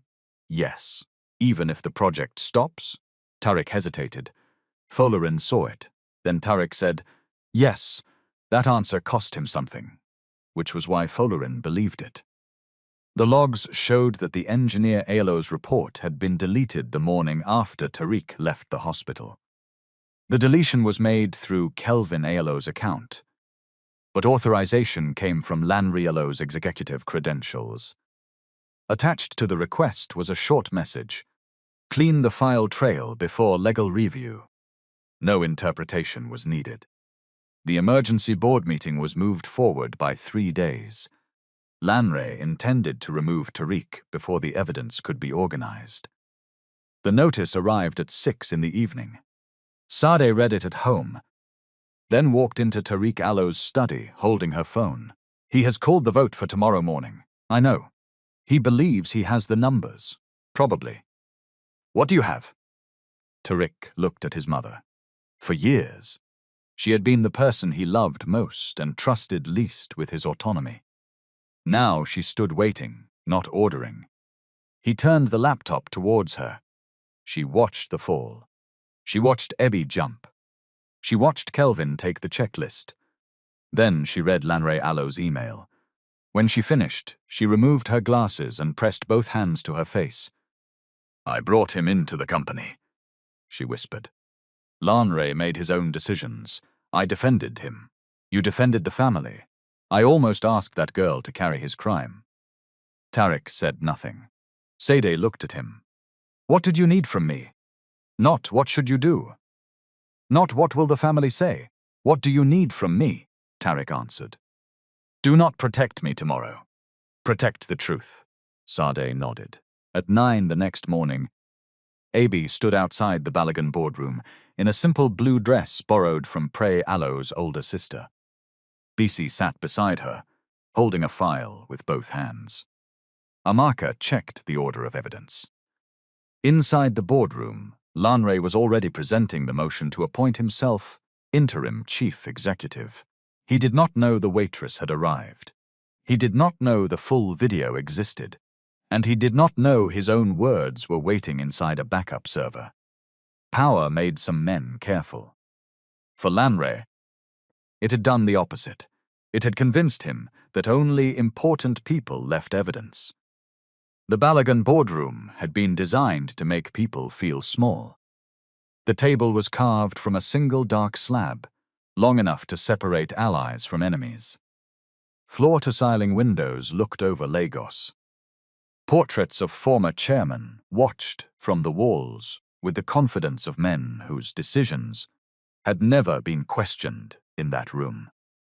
Lanre stood beside a screen showing the final slide of his presentation. Interim leadership for stability, confidence, and continuity. He spoke calmly. This is not a judgment on Tariq Allo's intelligence or past contribution. It is a responsible response to changing circumstances. Leadership at this level requires uninterrupted physical presence, reliable public engagement, and the capacity to respond under pressure. Tariq sat opposite him. Under pressure, such as falling through your unsafe platform. Lanre did not look away. The cause of the incident remains under investigation. By whom? The company Allos internal risk team, the same team that offered money to a witness in exchange for accepting blame. Several directors shifted in their seats. Chief Madhu raised a hand. Let us maintain order. Lanre clicked to a chart showing investor concerns. We have received private questions about succession. Markets react to uncertainty. Nekabello spoke from the far side of the table. Did investors ask whether our event platform was safe? This meeting concerns executive capacity. It concerns a man who nearly drowned at a company event. You cannot separate the two because separation is convenient. Lanre Allo's smile thinned. Sad sat in the chairperson Allo's seat without speaking. That worried him. He had expected her to interrupt Tariq, to ask for calm, to protect the family image. Instead, she watched. Lanre continued. I propose that Tariq take a 12-month medical leave while retaining his board seat. I will serve as interim chief executive. The safety matter will be resolved separately. Tariq looked around the table. What medical evidence supports 12 months? The board must consider risk. What specific duty can I not perform? This is not about one duty. Then name two. Lanre placed the remote down. We cannot pretend your condition creates no operational limitations. My condition existed last month when you supported my appointment. Recent events have changed perception. No. Recent events gave your prejudice a photograph. Chief Madhu frowned. That language is unnecessary. Amaka, seated behind Tariq, spoke for the first time. It is legally precise. Lanre looked towards her. Counsel was not invited to address the board. She is my counsel, Tariq said. This is an internal governance meeting, and you have 3 company lawyers in the room. Lanre glanced at Sade. Madam Chair, are we allowing this meeting to become theatre? Sade folded her hands. No, she said. We are allowing it to become complete. The door opened. Ebi entered with Bisi behind her. The room changed. Some directors recognized Ebi immediately. Others looked towards Lanre, waiting for an explanation. He gave a short laugh. So the waitress has come to teach the board about governance. Ebi stopped beside Amaka. She did not lower her eyes. No, sir, she said. I came to explain a railing. Governance is what all of you will have to explain. Neka covered a smile. Lanre did not. This is inappropriate, he said. She is a claimant with a financial interest. Ebi replied, I rejected your money. You rejected an initial settlement. Because the paper said, I caused an accident you knew was waiting to happen. Chief Madhu raised his voice. Miss Tamuno, this is a board meeting. You will answer questions through counsel. Ebby looked at Amaka. Amaka nodded once. The chairperson called the meeting into an evidentiary session. The company secretary began a formal record. Amaka distributed a timeline and copies of preserved documents. Lanre sat down, but his confidence remained. A poor woman with a story was not dangerous. A story without status could be attacked. He began with status. Miss Tamuno, what is your educational qualification? A national diploma in hospitality management. You are not a structural engineer? No. Not an event safety professional? No. You have no professional qualification in marine infrastructure? No. Lon returned towards the directors. Then we should be clear. Her technical conclusions are personal assumptions. Ebby leaned slightly towards the microphone. I do not need an engineering degree to know a railing should not come off in my hand. Silence followed. Lanrio's face tightened. He tried again. You said you warned management. Did you personally send an official engineering report? No. So there was no formal report from you. I reported the danger to my supervisor, as agency staff were instructed to do. Verbally, and in writing through her message. That message has not been authenticated. Bissy opened her file. It has now. All eyes moved towards her. She identified herself, her role and the phone number used that morning. Amaka displayed the preserved message on the screen. Loose rail and gap on VIP marina deck, reported by surface staff. Please confirm maintenance before guest arrival. Time sent 8:07 am. Time read 8:12 am. Kelvinalo's reply. Noted. Do not discuss with guests. Maintenance will handle. Lanre said. That message was not sent to me. Amaka replied. We will reach what was sent to you. BC Allo's voice shook as she described Kelvin Allo's response. The removed life ring and her own refusal to speak after the accident. Chief Madhu asked. Why did you initially deny remembering? Bissy looked down at her hands. I was afraid of losing my work. That affects your credibility. Yes, sir. Her honesty unsettled the room more than denial would have, she continued. I have 3 children. Mr. Kelvin said no agency would employ me if I spoke. Then I received this. The threatening message appeared on the screen. We know where your children go to school. Silence keeps everybody safe. One director cursed beneath his breath. Lanre said. Anybody could have sent that. Correct, Amaka replied. We make no allegation about the sender at this stage. It explains the witness Allo's fear. It does not prove the platform defect. The other evidence does. She played BC Allo's audio recording. Kelvin's voice filled the room. No warning tape. No ugly equipment in the VIP photographs. If the rail looks loose, keep guests away until the speech is done. We cannot embarrass the company today. The recording ended.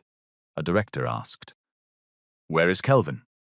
The company secretary answered, He was asked to attend but has not arrived. Lanre spread his hands. Then this is a venue management failure. Serious, certainly. But unrelated to executive succession. Tariq looked at him. You are ready to sacrifice Kelvin before he enters the room. I am stating responsibility based on available evidence. Amaka distributed the engineer Allo's report. Chinadu joined by secure video and confirmed the photographs, measurements, and email chain. He explained that the altered deck created a snagging hazard for small wheels, and that the rail base required refastening. Then Amaka displayed the recipient list. Kelvin Wosu, Event Production, Lanre Balogun. The reply appeared beneath it. Proceed with cosmetic correction. No delay is aphorized. Ensure area is presentable before free day. Lanre leaned back. That message referred to the event broadly. Chinadu spoke from the screen. It was a direct response to my safety report. I receive hundreds of emails. The subject line was marked urgent. You copied multiple people. Operational action belonged to the venue. Chinedu Alo's face hardened. I wrote that the outer platform should be closed. Lanre said, and yet your company did not close it. The engineer went quiet. Lanre seized the weakness. This is precisely why technical responsibility cannot be assigned through emotional hindsight. Ebby watched him shift blame from person to person. First the waitress, then Kelvin. Now the engineer. Anybody except the man who had refused delay. Amaka turned towards the screen operator. Play camera 4. The full footage began. The board watched Ebby bring BC to the railing, watched Kelvin test it, watched him dismiss them, watched the life ring removed, watched guests gather on the deck. Then the caster wheel entered the gap. The board shifted. The damaged board dipped. Tariq reached for the railing. It tore free. He fell. The trolley stood nowhere near him. No debate remained. The footage continued. Several guests stepped backwards. One raised a phone. A security officer looked towards his supervisor. Ebby ran. She exposed the life ring, forced the rope into BC Alo's hands and jumped. In the boardroom, nobody moved as they watched Tariq disappear beneath the water. Even Tariq found it difficult to breathe. He felt the marina close over him again. Then Ebby Alo's voice came through the camera microphone. BC, look at me. Wrap it twice. Do not let go. The image showed people beginning to obey, one instruction at a time. A frightened crowd became a rescue team. When Tariq was lifted onto the platform, the camera captured Ebby kneeling nearby, blood running down her palm. Then it captured Kelvin removing the checklist. The screen froze on his hand entering his jacket pocket. Chief Madhu removed his glasses. Naneka asked the question slowly. Why did the person you call just a waitress Alo identify a fatal risk that our entire executive team ignored? Lanre Alo's face had lost color. He answered carefully. The footage establishes venue negligence.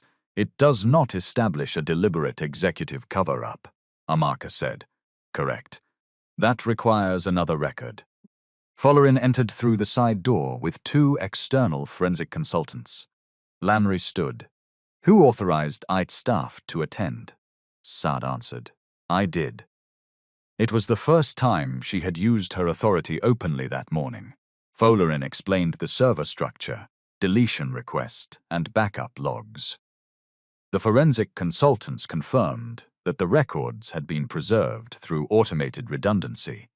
The screen displayed the deletion authorization, Lanre Alo's credentials, Kelvin Alo's account used for execution, the attached instruction, clean the file trail before legal review. Lanre stared at it. That was taken out of context. Tariq almost admired the instinct, even now, even with his own words filling the wall. What context makes that instruction proper? Naneka asked. There were duplicate files, draft documents, and materials protected by privilege. Amaka said. The deletion targeted the engineer Alo's safety report. The original inspection log and venue correspondence created before any lawyer was engaged. One of the company lawyers lowered his eyes. He understood what Lanre had just implied. Lanre turned towards Saad. Auntie, this company is under attack. Tariq is using an accident and an employee, Alo's grievance, to seize control. Sade looked at him for a long time. When Tariq Alo's father hired you, she said, he told me you were ambitious. Lanreo's expression softened. Everything I have done has been for this family. He also told me ambition without restraint becomes appetite. You received a warning. I relied on operations. You refused a delay. We had lenders arriving from abroad, ministers, press. My son was in the water. I did not push him. No, you only decided the risk was cheaper than embarrassment. Lanre Alo's voice broke through its careful control. And what would you have done? Cancelled $1 billion launch because a subcontractor wanted more time. Do you know how many contractors exaggerate defects to increase fees? Do you know what delay would have cost? Sardalo's answer was quiet. Less than a life. Lanre looked around the table. He saw no rescue, so he attacked Tariq directly. This company cannot be led by sentiment. Look at him. Since the accident, every decision has revolved around that woman. He is risking financing, jobs, and shareholder value because he feels indebted. Tariq moved closer to the table. My company failed before my body entered the water. No one interrupted. It failed when an engineer reported danger and was ignored. It failed when a waitress repeated the warning and was told to serve. It failed when rescue equipment was removed because orange plastic spoiled photographs. It failed when people tried to buy a false confession, and it failed again when evidence was deleted to protect a launch. He looked at each director. If acknowledging those failures makes me unfit to lead, vote against me, Lanre said. You will destroy the Atlantic Link project. No, your decision endangered it. Thousands of workers. Do not hide behind workers whose warnings your system punishes. The words landed. Tariq continued. We can lose financing by disclosing the truth now, or lose lives and the entire company when the next failure is exposed later. Those are the choices. There is no safe version where we bury this and remain respectable. Necker placed her pen down. I move that Lanre Balagun be suspended from all executive duties pending external investigation. Another director seconded. Lanre looked towards Chief Madhu. The older man hesitated, then raised his hand in support. The vote passed 7-3. A second motion ordered the preservation of all records and referral to independent counsel and relevant authorities. It passed unanimously. The third motion concerned interim leadership. Lanre laughed bitterly. You will appoint him after this spectacle? Sade looked at Tariq. He shook his head slightly. Not yet. Sadie understood. We will not appoint a permanent chief executive today, she said. An independent operating committee will manage immediate continuity while the safety and governance review proceeds. Tariq had expected the CEO position to be the prize at the end of the fight. Now he saw that taking it immediately would contaminate everything. This could not look like a coup dressed as accountability. Lanre gathered his papers. At the door, he stopped beside Ebby. You think you have won. Ebby looked at him. I think a railing was loose. Everything after that was your choice. He left, without answering. There were no police waiting dramatically outside the boardroom. Real accountability moved more slowly. External investigators interviewed directors, managers, and contractors. Regulators inspected the marina. Lawyers preserved devices. The company placed Kelvin on suspension. When he realized Lanre intended to leave him carrying the full blame, Kelvin surrendered the original checklist and agreed to cooperate. The evidence led to investigations into evidence destruction, false records, and safety breaches. Months later, Lanre was formally removed from the board for gross misconduct and breach of fiduciary duty. The criminal and regulatory processes continued beyond the company Alo's decision. Kelvin lost his position and faced his own proceedings, though his cooperation was considered. Royal Crest Hospitality issued a public apology to Ebby and reinstated her employment record, but she declined to return. Balagun Coastal Infrastructure withdrew the original settlement paper, admitted that Ebby had not caused the accident, and agreed to compensate her for wrongful reputational damage, lost income, and legal costs. The amount was confidential. This time, the document did not purchase a lie. It acknowledged one. The Atlantic Link launch was delayed for 7 months. The delay cost money. Lanre Alo's supporters said it proved he had been right about the financial risk. Then the independent review found 32 additional safety problems across 3 projects. including inaccessible evacuation routes, incomplete inspection logs, and rescue equipment, stored where workers could not reach it quickly. Fixing them cost more money. It may also have prevented deaths no headline would ever report. Tariq insisted on changes that were less glamorous than charity photographs. Anonymous hazard reporting, protection against retaliation, direct escalation channels from frontline workers to an independent safety office, mandatory water rescue awareness for marina staff, first aid and emergency coordination training, accessible routes reviewed by actual users of mobility devices, not only architects. No removal of life-saving equipment for aesthetic reasons. No executive power to delete safety records. At the press conference announcing the reforms, a reporter asked Tariq whether he considered Ebi his guardian angel. He answered, "She is a trained, observant woman who acted when others froze. Calling her an angel may sound kind, but it can hide the practical lesson. She noticed a hazard. She reported it. She knew where the rescue equipment was. She gave specific instructions. Those are human skills. They can be taught." Another reporter asked whether his disability had made the accident unavoidable. "No," he said. "The failed deck made the fall avoidable. My disability affected what happened in the water, but it did not create the gap, loosen the rail, or remove the life ring." For once, the headline carried the correct lesson. Ebi used part of her compensation to settle her family Aloe's debts and pay for her mother Aloe's treatment. She did not buy a mansion. She rented a modest 2-bedroom flat where the bathroom ceiling did not leak, and Pry no longer slept behind a curtain. She returned to school part-time to study occupational safety and emergency planning. She completed accredited courses in first aid and water rescue. Then she started a small training program for hotels, restaurants, and event venues near the Lagos waterfront. The first sessions were uncomfortable. Managers expected an inspirational speech about bravery. Ebi gave them drills. She taught staff to identify specific people during an emergency instead of shouting for somebody to help. "You in the blue shirt, call emergency services. You beside the door, clear the exit.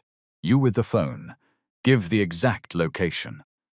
She explained that a person in panic might grab a rescuer and that untrained people should use reach or throw methods where possible, rather than entering dangerous water. She taught supervisors to record hazards and close unsafe areas until qualified professionals assessed them. She also taught something harder. A warning did not become intelligent only after a manager repeated it. Bissy attended the first course. She sat in the back. At the end, Ebi handed her a certificate. Bissy looked at the paper, then at her. "Have you forgiven me?" Ebi considered the question. "I have stopped wanting to punish you. That is not the same, no. Will it ever be? Maybe trust returns like strength after an injury. Small movement first." Bissy nodded. It was not a dramatic reconciliation. It was more honest. Sade changed too, though change came awkwardly. The first time she visited Tariq Aloe's office after the investigation, she stood behind his chair and asked, "Would you like me to move this side table?" Tariq looked at her. "You asked." "I am learning." "Yes, please move it." She did. Neither mentioned how difficult such a small question had once been. 6 months after the board hearing, the directors completed the external governance review. Tariq was appointed chief executive by a vote that included new conditions: stronger independent oversight, separation of safety reporting from operations and annual accessibility audits. He accepted, not as a reward for surviving, as a responsibility made heavier by what the company had nearly buried. His first executive visit was not to a gala. It was to a dockworkers' Aloe safety meeting. No press attended. He sat for 2 hours while crane operators, cleaners, and drivers described problems middle management had filtered out. Some complaints were minor, some were expensive, all were recorded. Ebi refused Tariq Allo's first job offer. He invited her to become a public ambassador for the company Allo's new safety campaign. She read the proposal and returned it. "You want my face on posters? We also want you to speak. After your communications department approves the words, that is standard. That is advertising." He rubbed his forehead. "You make agreement difficult. You offered me the wrong thing. What is the right thing?" "A seat on the Independent Safety Advisory Panel, voting rights, access to inspection summaries, permission to publish dissent when the company refuses recommendations." Tariq stared at her. "That is not an ambassador." "Correct. It is power." "Correct again." He smiled. "You planned this. I read your governance documents. They are 600 pages. Most of the useful parts are hidden after page 400. He took her proposal to the board. They resisted. He insisted. Ebi joined the panel. Their relationship did not become romantic immediately. For months, they argued more than they agreed. She accused him of using polished language when direct answers would do. He accused her of treating compromise as betrayal. She reminded him that people lower in a hierarchy often paid for executive compromise. He reminded her that a company could not correct every problem in 1 week without stopping operations entirely. Sometimes she was right. Sometimes he was. The important thing was that neither needed the other to become smaller. Nearly a year after the drowning, they returned to the marina for the reopening of Atlantic Link. The rebuilt platform had reinforced rails, visible rescue equipment, clear load certification, and an access route tested by wheelchair users. No white flowers covered the safety signs. Before the ceremony, Ebi walked to the exact place where Tariq had fallen. The water below looked the same, calm, indifferent. Tariq stopped beside her. "Are you all right?" he asked. "Yes." You went quiet. "I was thinking about the people who filmed. Some froze. Some chose content." One man later told investigators he believed security would act. That is what everybody believed. Tariq looked at the life ring hanging openly on the post. "You made them move. I gave them tasks. You also jumped. I would prefer not to repeat that part." "So would I." The reopening program was small. No fireworks, no floating stage, no exaggerated claims that the facility was perfectly safe. A plaque near the entrance carried a sentence chosen by the staff advisory group. "No schedule, image, or perfect outranks a human life." After the ceremony, Tariq asked Ebi to dinner. She looked behind him. 3 black vehicles waited near the entrance. "One dinner," she said. "No convoy. That is security. That is a parade. I am the chief executive of a large company. You are a man going to eat pepper soup." He looked towards his security lead. "Can we reduce it to 1 car?" The man looked horrified. Tariq turned back to Ebi. "1 car. And you are paying normal restaurant price. I was planning to pay. Not buying the restaurant because the table is uncomfortable. That happened once. You offered the owner money for a ramp. The entrance was inaccessible. You could fund the ramp without buying the building." He sighed. 1 car. 1 meal. No property acquisition. Ebi smiled, agreed. As they moved towards the exit, a young waiter approached Tariq from behind. He reached for the wheelchair handles, then stopped himself. "Sir, would you like help with the slope?" Tariq glanced at Ebi. She said nothing. This was his answer to give. "No, thank you," he told the waiter, "but I appreciate that you asked." The waiter stepped aside. Tariq moved down the slope independently. Ebi walked beside him, not behind him, and not ahead, beside him. And perhaps that was the truest ending available to them. Not a rescue debt turned into romance. Not a billionaire lifting a poor woman from hardship. Not a disabled man cured so that love could begin. Two adults who had seen each other under pressure, challenged each other without mercy, and learned that respect was not a feeling. It was a practice. In my view, the most dangerous thing at that marina was not the water. It was the decision to ignore a warning, because the person giving it did not have a title. Wealth may change the size of a building, but it does not change the value of the lives inside it. Disability does not erase intelligence. A low-paying job does not erase wisdom. And protecting someone should never mean taking away that person, Alo's right to speak, decide, or take reasonable risks. The details of emergencies differ, but one lesson remains practical. Do not assume somebody else will act. Give clear tasks. Respect trained responders. Keep rescue equipment visible and accessible. Report hazards in writing. And listen to the people closest to the danger. Sometimes one calm voice can turn a frightened crowd into a rescue team. Sometimes one worker Alo's warning can save an entire institution from becoming the thing it was trying to hide. And sometimes justice begins when the person everyone overlooked refuses to disappear. Where did you get that necklace? From the woman you called a thief. The woman you abandoned. And from the people your signature is about to make homeless. Remove that dirty girl from my gate.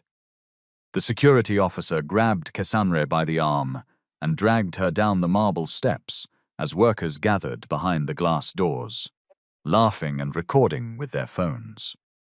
"I said I need to see Mr. Alade," she shouted, struggling to keep her torn blouse closed. "Before his company destroys another 100 homes." "See this mad beggar," one receptionist mocked. "You think CEO Day wait for people like you?" Then the chain around Cassandra's neck snapped into view. A small silver pendant swung beneath the morning sun, two hands holding a tiny house. At that exact moment, Babatunde Alade stepped out of his black Range Rover. He saw the necklace and froze. His briefcase slipped from his hand and crashed onto the pavement. 20 years earlier, he had placed that same necklace around his wife's neck. There was only one in the world. "Ibiwari," he whispered. The laughter died. Cassandra turned slowly, blood running from where the guard's fingers had scratched her skin. "She said you would recognize it," the young woman said.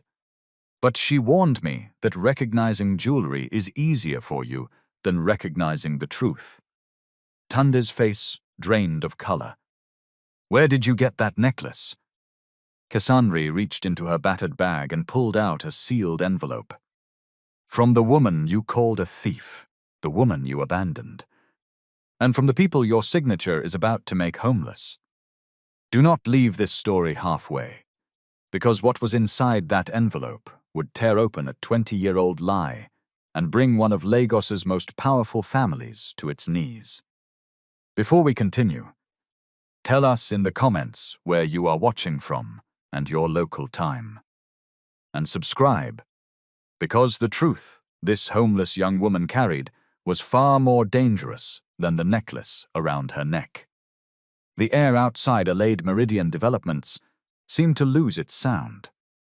Cars still moved along the road. A hawker still called out bottled water in the distance. Somewhere beyond the company gates, a bus conductor shouted for passengers going to Oberlende, but inside the compound, everybody stood still. The security officer's hand remained locked around Cassandra's upper arm until Tunde looked at him. "Leave her." The officer released her at once. Cassandra rubbed the place where his fingers had pressed into her skin. She did not cry.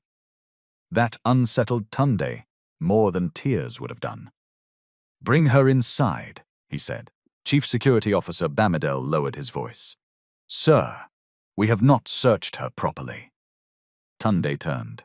The look on his face was enough. "I said bring her inside." The glass doors opened. The same receptionist who had mocked Cassandre moved aside so quickly that one heel caught against the polished floor. Nobody laughed now. Cassandre entered the building barefoot on one side because the strap of her left sandal had torn during the struggle. Mud marked every place she stepped. Her blouse was faded. Her skirt had been repaired at the hem with thread of the wrong color. The battered canvas bag hanging from her shoulder looked as if it had survived rain, dust, and several nights on hard ground. Yet she walked with her chin raised. Tunde led her past the main reception and into a private boardroom used for high-level negotiations. The room had a long table made from dark wood, leather chairs, a wall-sized screen, and a view of Lagos through glass that made the city look quiet and manageable. Cassandra stopped by the door. "You can sit," Tunde said. "I am fine." "You are bleeding." She glanced at the scratch on her arm. "I have had worse." Tunde's jaw tightened. He turned to Bamidele. "Call the clinic." "No clinic," Cassandra said. "This is not a negotiation. Everything in this building seems to be a negotiation." Bamidele looked from one to the other. Tundi pointed towards the door. "Leave us, sir." "Out." When the door closed, Tunde placed both hands on the table and studied the necklace. It was not silver, though the morning light had made it appear so. It was white gold, slightly dulled with age. The pendant was shaped like two open hands holding a small house. There was a tiny scratch across the roof. He remembered that scratch. Ibiwari had made it on the day they first opened the community library at Okoawo. She had leaned too close to a freshly installed metal shelf, laughed when the pendant struck it, and refused to let him replace the necklace.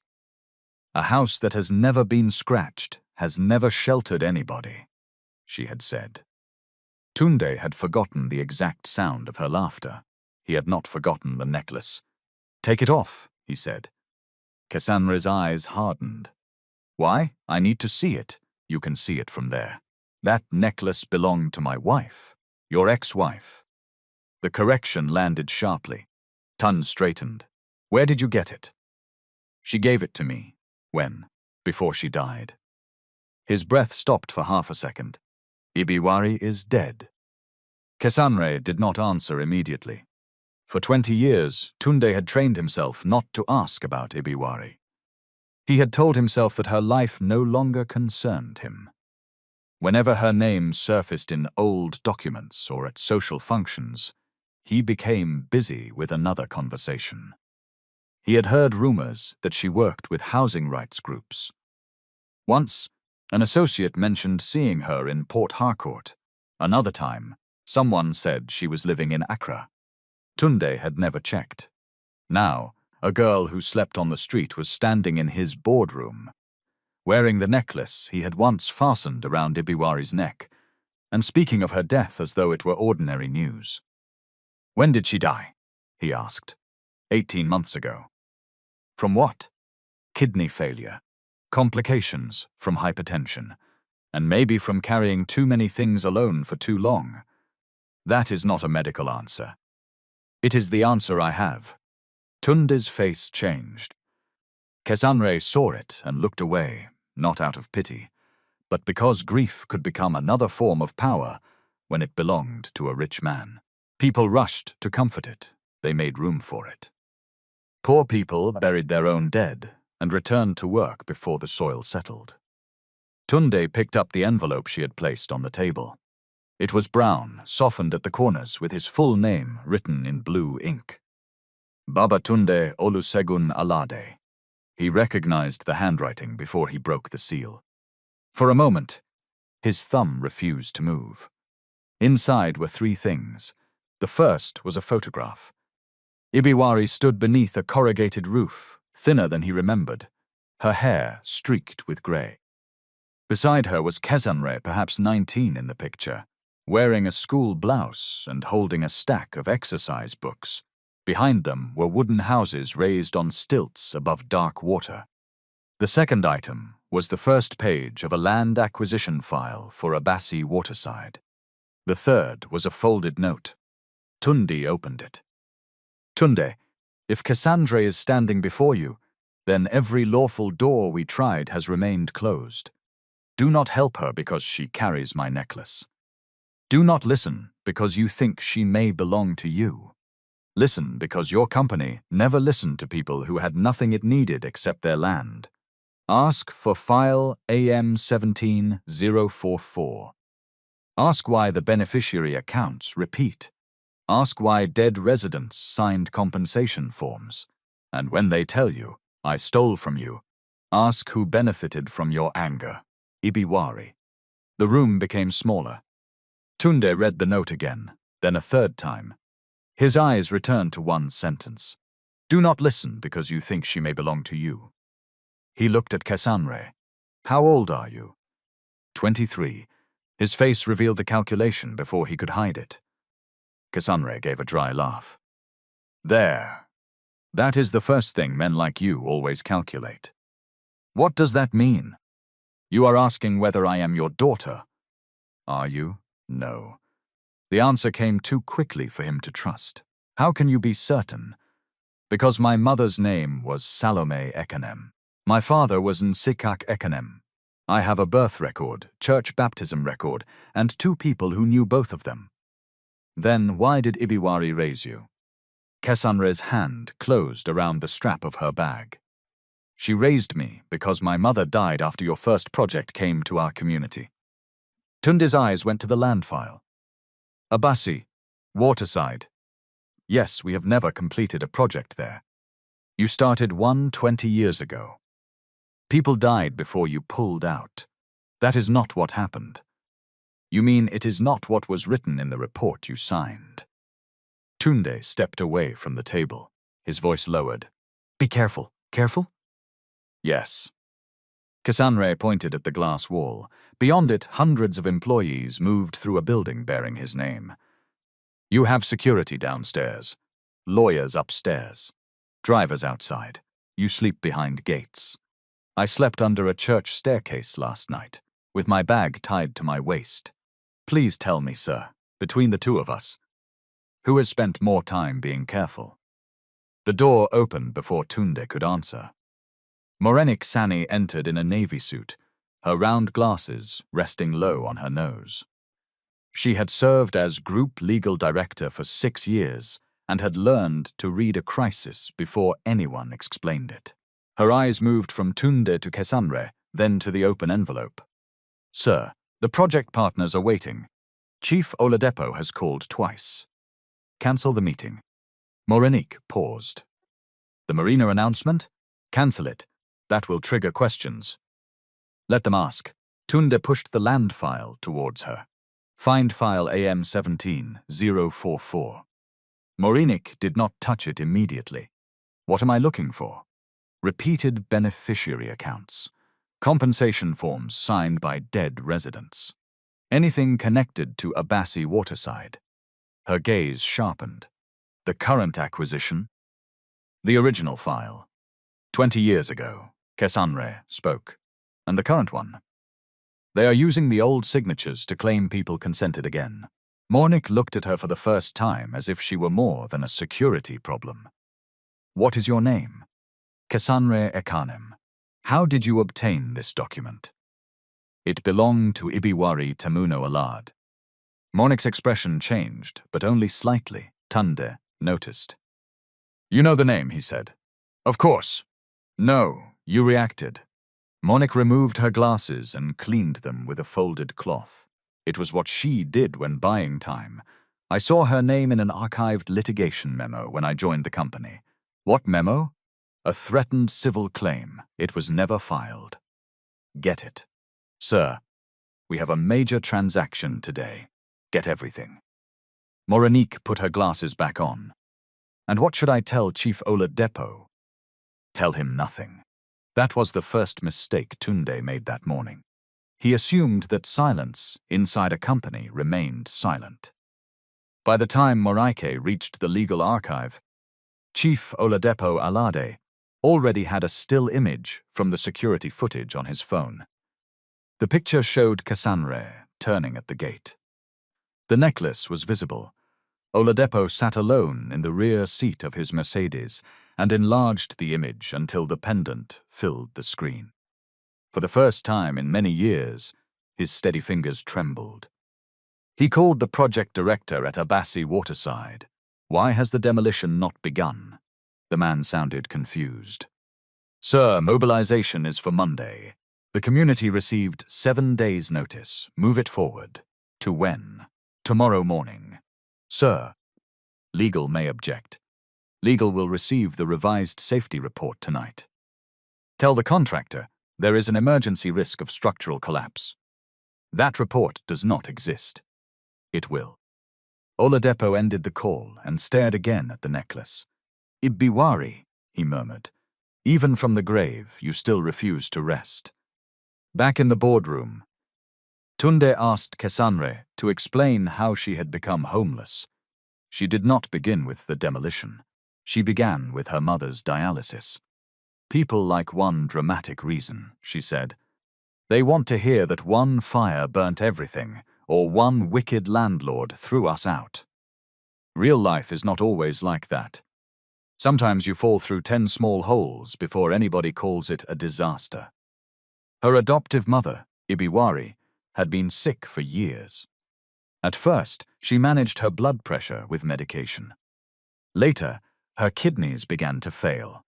She still worked, writing reports for civil society groups and helping communities prepare petitions. But the hospital bills consumed what little she earned. Cassandre left college during her 2nd year. "I told myself it was only 1 semester," she said. Then 1 became 2. They moved from a 2-room flat to a single room, then to a cheaper room. When Ibiwari died, Cassandre discovered 3 months of unpaid rent and debts owed to a pharmacy. She found temporary work serving food at events, entering survey data, and helping a land consultant organize files. The work came and went. Then the current Abassi Waterside residents received notice that the area would be cleared for Meridian Crown Marina. Cassandre returned to the community to help families copy documents and record claims. While she was there, thieves broke into the room where she was staying. They took her small phone, her cash, and the plastic folder containing her national identity slip and school records. Without the documents, she could not complete onboarding for a new job. Without the job, she could not pay rent. Without an address, replacing some documents became harder. For 3 weeks, she slept wherever she found space. A church veranda, a market stall after closing. 2 nights in the corridor of a government hospital until security chased her away. Tunde listened, but his mind kept returning to Ibiwari. Why did she never contact me? Cassandre looked at him for a long moment. She did. She wrote letters. I received nothing. She sent documents to your office. Nothing reached me. She came here once. Tunde frowned. When? 11 years ago. Security said you were in a meeting. She waited 6 hours. Then Chief Oladipo came downstairs and told her that if she cared about me, she should stop trying to destroy the company. Tunde sat down slowly. You were there? I was 12. I sat on that pavement outside and did my homework. He remembered that day, not Ibiwari, not the child. He remembered Oladipo entering an afternoon meeting late and saying there had been a disturbance downstairs involving an unstable woman. Tunde had not asked who. A knock came. An office nurse entered with a first aid box. Cassandre allowed her to clean the scratch but refused an injection because she was not told what it was. The nurse explained it was not an injection, only antiseptic spray. Then say that first, Cassandra replied. People have a right to know what you are putting on their body. Tunde watched her. Even exhausted, she demanded explanation. She asked before agreeing. She did not treat authority as truth. Ibiwari had been the same. When the nurse left, Tunde said, "You cannot return to the street." Cassandra stiffened. "I have a guest apartment near the office. You can stay there temporarily. It is secure." "No, you need somewhere to sleep. What I need is for the demolition to stop. I cannot stop a legally approved project because you brought me one copied page and a personal letter. So the necklace was enough to bring me upstairs, but not enough to make you investigate. I am investigating. You are offering me a bed. Both things can happen. And when the cameras find out, your company will announce that the compassionate CEO rescued a homeless girl. Meanwhile, your bulldozers will move before sunrise." Tunde's frustration rose. "What exactly do you want from me?" "A written suspension of all site activity for 14 days. An independent review of the compensation register. Public access to the list beneficiaries. A meeting with elected residents, not the people your contractor selected. That is not a small request. Neither is removing a community. The land is classified as unsafe. Some parts are unsafe. Other parts became unsafe because drainage channels were blocked during previous works. You seem to know a great deal. I studied estate management and community development before poverty interrupted my education." The words were not bitter. That made them worse. Tunde called Morenik. "Prepare an internal instruction suspending mobilization at Abassi Waterside for 72 hours, pending document review." Morenik answered after a brief pause. "I need to confirm authority under the project company structure. I am Group's CEO. The project vehicle has delegated authority to the steering committee. Chief Oladepo chairs it." Tunde's expression hardened. "Draft it anyway." "Yes, sir." Cassandra adjusted her bag. 72 hours is not 14 days. It is what I can do now. It is what you are willing to do now." She walked towards the door. "Where are you going?" "To tell the residents that the CEO who signed away their homes needs more time to decide whether their evidence is worth reading." "Cassandra." She stopped. Tunde held out a business card.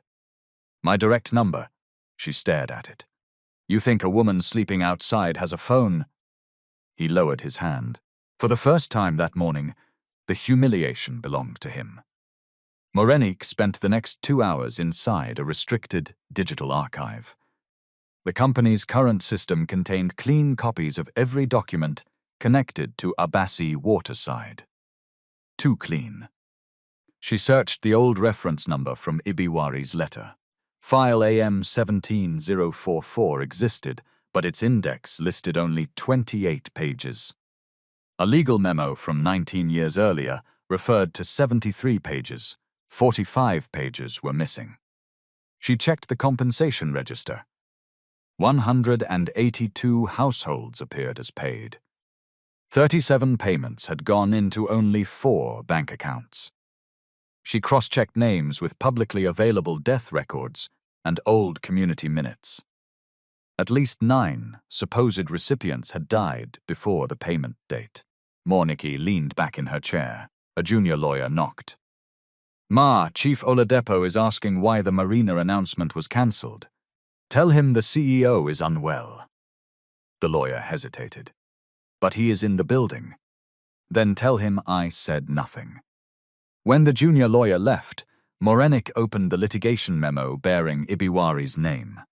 The first line read, "Potential claim by former director of social design regarding unlawful displacement, diversion of rehabilitation funds, and retaliatory dismissal." At the bottom was a handwritten instruction. Close file, no external correspondence. Chairman's authority. The signature was Oladepo's. Morenik took out her phone, then stopped. Calling Tunde could leave a record on company systems. She printed the pages instead. As the printer began to move, the lights in the archive went off.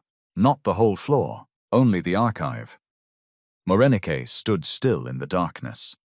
Then she heard the electronic lock click behind her. Morenik pulled the handle. The door did not move. She switched on her phone torch and called facilities. No signal. The archive was in the basement, where reception was poor even on a good day. She tried the internal intercom. Dead. For several seconds, she listened. A faint movement came from the corridor. Hello? No answer. She knocked hard. This is Monique Sani. Open this door. Silence. She stepped back and studied the frame. The lock was electronic, but the door opened inward.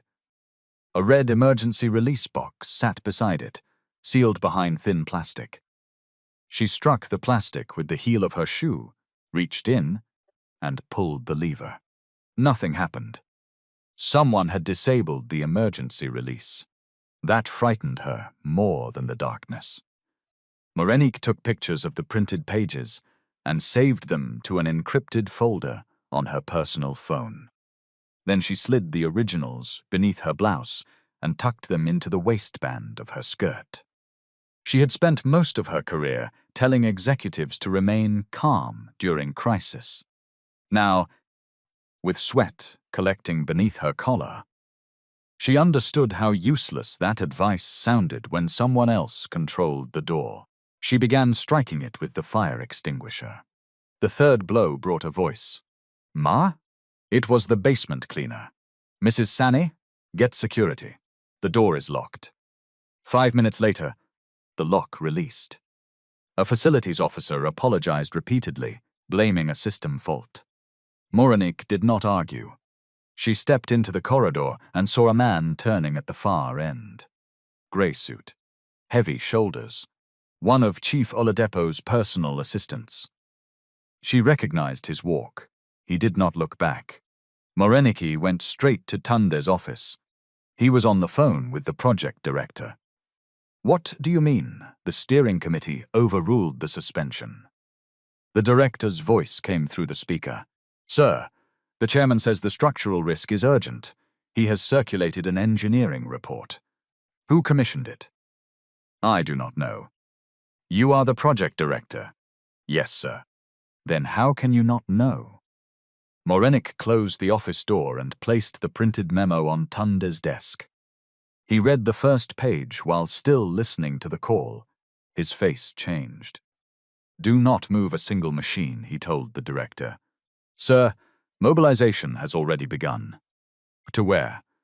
Equipment is leaving the contractor's yard tonight. Tunde ended the call.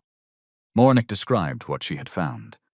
The repeated accounts, the dead beneficiaries, the missing pages, the old litigation memo, the disabled archive lock. Tunde picked up the handwritten instruction. Oladipo closed this.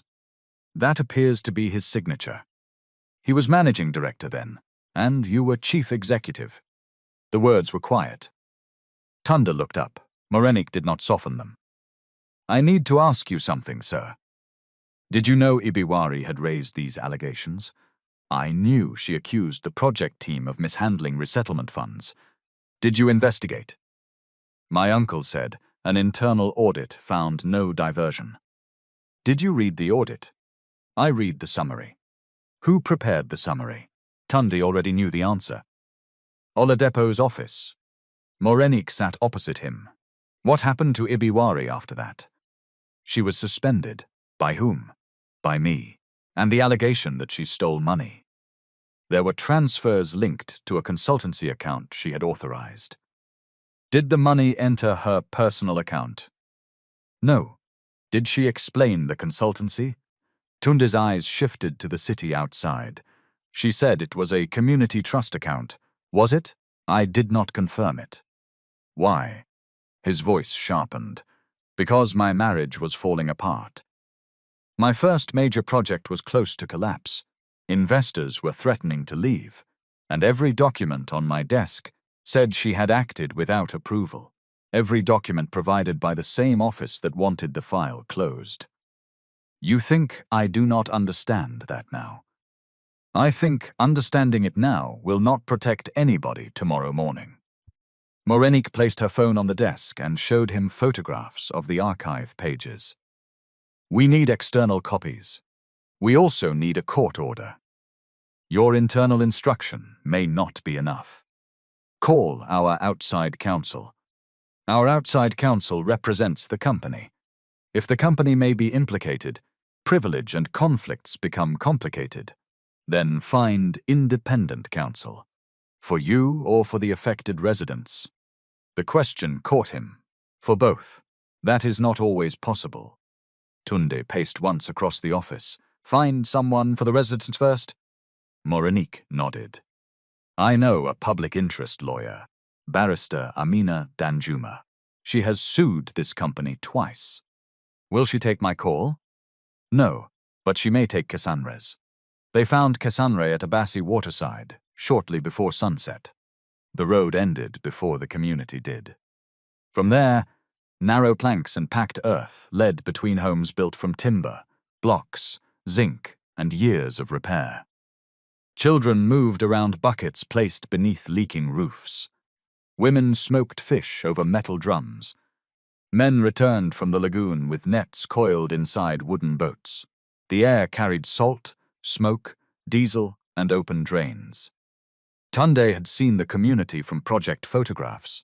The photographs had been taken from above. From above, houses became shapes. People became numbers. Water became blue space, marked for commercial development. On the ground, everything had a name. A woman called Mama Ebby shouted at a boy for playing too close to the water.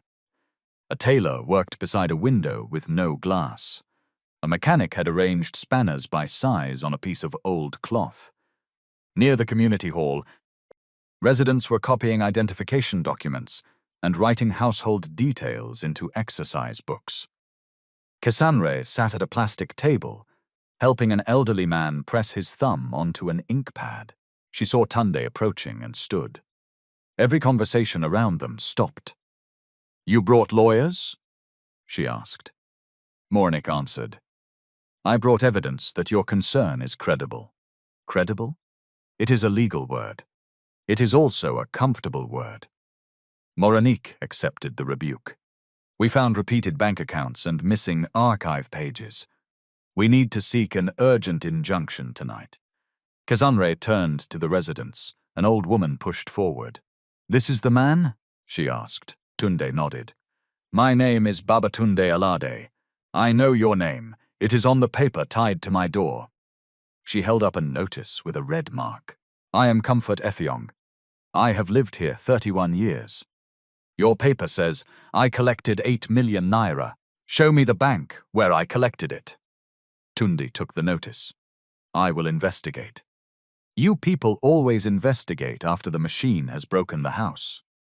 Another man raised his voice. My father's name is on the list. He died in 2013. They said he signed in 2024. People began speaking at once. My room number is wrong. They counted 3 families as one. The meeting they wrote about did not happen. They told us to sign attendance, then used it as consent. Moraik lifted both hands, one person at a time. We need statements with dates and copies of documents. A young man laughed bitterly. Madam, when we brought statements to your office, security poured water on us. Cassandra stepped onto a low bench. Listen, shouting will not help Barrister Amina file the case. We need structure. The crowd quietened because she had been working with them for weeks. She pointed to different tables. People with payment alerts go to the blue table. People whose names appear as paid but received nothing go to the yellow table. If the listed person is dead, bring any burial record, church program, obituary, or witness who knew the date. Do not hand over your only original. We will photograph it and return it. Tunde watched her organize the room. She did not promise victory. She did not say the CEO had come to save them. She explained that an interim order might delay demolition, but would not settle ownership. She warned that inaccurate claims could weaken stronger ones. She told residents not to invent figures simply because the company's figures were false. Truth does not become stronger because we add to it, she said. Give only what you can defend. Morniki looked at Tunde. That girl should be in law school. She was studying estate management. Then she should finish. Tunde lowered his voice. Do not turn her into a project. Moreniki almost smiled. I was about to tell you the same thing. Barrister Amina arrived after dark in a dusty Toyota. She wore a plain black dress, carried 2 laptops, and greeted Tunde without warmth. So the lion has discovered the forest contains people. I did not ask you here for insults. No, you asked because your own legal department cannot clean what it may have helped bury. Moranique stepped between them. We need the order before morning. Amina studied the documents. The court will ask why this is urgent now. Because they moved the demolition forward, Sasanre said. Proof? A resident produced a video showing low-bed trucks carrying excavators along the access road. Amina nodded. We will ask for an interim injunction based on procedural irregularities, disputed compensation, lack of adequate notice, and risk of irreparable harm. But understand this. A judge may refuse without clearer title records. What about the dead beneficiaries? Tunde asked. That strengthens the fraud question. It does not automatically decide land rights. Can we stop them? We can try. Cassandre leaned over the table. What do you need? Affidavits. The original notice, evidence of occupation, the current project documents, and somebody with standing. I have lived here. You are currently homeless, and your name is not on the household register. Cassandre's face tightened. Amina continued. That does not make your interest unimportant. It makes the legal route more specific. We need residents directly listed. Comfort Efyung raised her hand. Use my name. Another resident joined. Then another. By 10 o'clock, 12 affidavits were ready. Tunde's phone kept vibrating. Ola Depot. Board members. Investors. The governor's infrastructure aid. He ignored them until a message appeared from his uncle. You are allowing an unstable girl to manipulate you with Ibiwari's jewelry. Come home before you disgrace yourself. Tunde stared at the message. Cassandre noticed. He knows about the necklace. Did you tell him? Yes. No, then somebody sent him the gate video. Tunde called Bamidele. Preserve all security footage from this morning. No deletions, no copies released. Bamidele hesitated. Sir, the chairman's office requested the footage earlier. Who approved it? Group administration. Preserve the access logs. Yes, sir. Tunde ended the call. Cassandre's expression said what she did not need to speak. The company had been leaking before she crossed its gate. At midnight, Amina filed the urgent application electronically. At 12:20, a court clerk acknowledged receipt. At 1:15, the contractor's equipment reached the outer road. At 2, rain began. The rain came hard, beating roofs and turning paths to mud. Families moved mattresses away from leaking corners. Children slept in clothes because nobody knew whether they would need to run at dawn. Tunde offered again to take Cassandre to the guest apartment. This time, she agreed on conditions. Morenik drafted them on her laptop. Temporary emergency accommodation. No confidentiality obligation. No waiver of claims. No restriction on legal consultation or media contact. No use of Cassandre's name or image by Alad Meridian without written consent. Tunde read the document. This is excessive for one night. Cassandre answered, People who have been cheated by paper learn to use paper. He signed. The guest apartment was on the 11th floor of a serviced building in Victoria Island. It had 2 bedrooms, white sheets, air conditioning, hot water, and a refrigerator filled with drinks. Cassandre stood in the middle of the sitting room, unable to move. Tunde misread her silence. If you need anything, the caretaker is downstairs. She walked to the window and looked at the city lights. This place is empty? Yes. How much does it cost each month? That is not relevant. It is relevant to me. Tunde gave a figure. Cassandra turned. That is more than 20 families here spend on rent. This is not the time. That is always what rich people say when the numbers embarrass them. Tunde exhaled. You think having money makes every choice immoral? No, I think money allows people not to see the cost of their choices. He moved towards the door. Barrister Amina will call when the judge responds. Cassandra touched the pendant. Did you love her? Tunde stopped. The question had come without accusation. Yes. Then why did you not listen? He looked down at his hands. I thought love meant knowing the person. When the documents contradicted what I believed, I trusted the documents because they looked objective.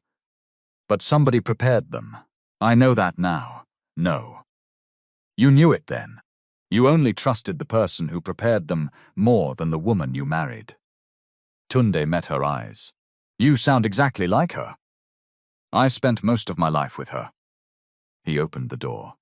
She hated air conditioning this cold, Cassandra added. A memory struck him. Ibiwari walking through their old bedroom at midnight, switching off the air conditioner, saying Lagos already had enough people trying to freeze Africa out of itself. Tunde left without answering. Cassandra locked the door, checked every window, and placed a chair beneath the handle. Then she entered the bathroom. She had not stood beneath a proper shower for 12 days. The first touch of hot water hurt the scratch on her arm. She leaned against the wall while dust and sweat ran down the drain. She tried not to cry. Not because of Ibiwari. Not because of the coming demolition. She cried because the clean towel smelled of soap, and she had forgotten how quickly safety could make the body admit it was tired. She slept for less than 2 hours. At 4:30, a loud knock woke her. Maintenance, a man called. Cassandra sat up. Nobody had mentioned maintenance. She did not move. The knock came again. Madam, there is a water leak from your unit. She checked the bathroom. Dry. Her phone was gone, but the apartment landline sat beside the bed. She called the caretaker. No answer. The door handle moved. Cassandra picked up the heavy lamp from the bedside table. Who are you? Maintenance. What is your name? Silence. Then the man said, Open the door, or we will use the master key. Cassandra stepped back and dialed Tunde's number from the business card she had kept. He answered on the 3rd ring. What happened? There are men outside. What men? They say maintenance. They are trying the door. Tunde was already moving. Do not open. Call police. I do not know the emergency code from this landline. Dial 112. She did. The line connected, but before she finished giving the address, the lock clicked. The chair shifted. 2 men pushed the door inward. Cassandra screamed. The first man reached for her bag. She swung the lamp. It struck his shoulder and shattered against the wall. The second man grabbed her from behind. She drove her heel into his shin, twisted, and bit his wrist. He cursed. The first man recovered and slapped her so hard that her vision flashed white. Take the necklace, he shouted. Not the bag, not money, the necklace. Cassandra understood. She closed both hands around the pendant. The second man reached for her throat. Then the corridor filled with a siren. The men released her and ran. One used the stairwell. The other pushed past a uniformed response officer coming from the lift and escaped through the service passage. Cassandra stood against the wall, shaking, one palm bleeding from broken glass. The necklace remained around her neck. Tunde arrived 15 minutes later wearing trousers, an open collar shirt, and no jacket. He had driven himself. He found Cassandra seated on the floor while a police officer photographed the damaged door. Her cheek was swelling. What did they take? Nothing. Then why? They came for the necklace. Tunde looked at the broken lamp, the displaced chair, and the blood on her hand. Something inside him settled into a colder shape. This was no longer an old marital wound. Someone was afraid of what the necklace represented. By 6 in the morning, the police had taken statements. The building's main corridor camera had stopped recording at 4:22. The service camera had been turned towards the wall. The caretaker claimed he had been asleep and knew nothing. Morenik arrived with Amina. Amina examined the door. "You cannot keep her here," Tund replied. "I will move her to my house." Cassandre stood. "No, you were attacked. Exactly. Whoever did this knew where your company placed me. My house has better security. Your family also has access." Silence followed. Morenik said, "She is right." Tunde looked at her sharply. "Find an independent, safe place," Morenik continued. "Not company property. Not disclosed to internal staff." Amina offered a protected apartment used by her legal organization. Cassandre agreed. Before they left, Amina's phone rang. She listened, thanked the caller, and ended the call. "The judge has scheduled an emergency hearing for 9:30. "Did he issue a temporary order?" Tunde asked. "Not yet." Cassandre checked the time. "The machines will begin before then." They did. At 6:43, the first bulldozer engine started at Abassi waterside. The sound traveled across the water like thunder. By the time Tunde's vehicle reached the edge of Abassi waterside, dawn had only begun to color the sky. The bulldozer stood behind a line of police officers and private security men.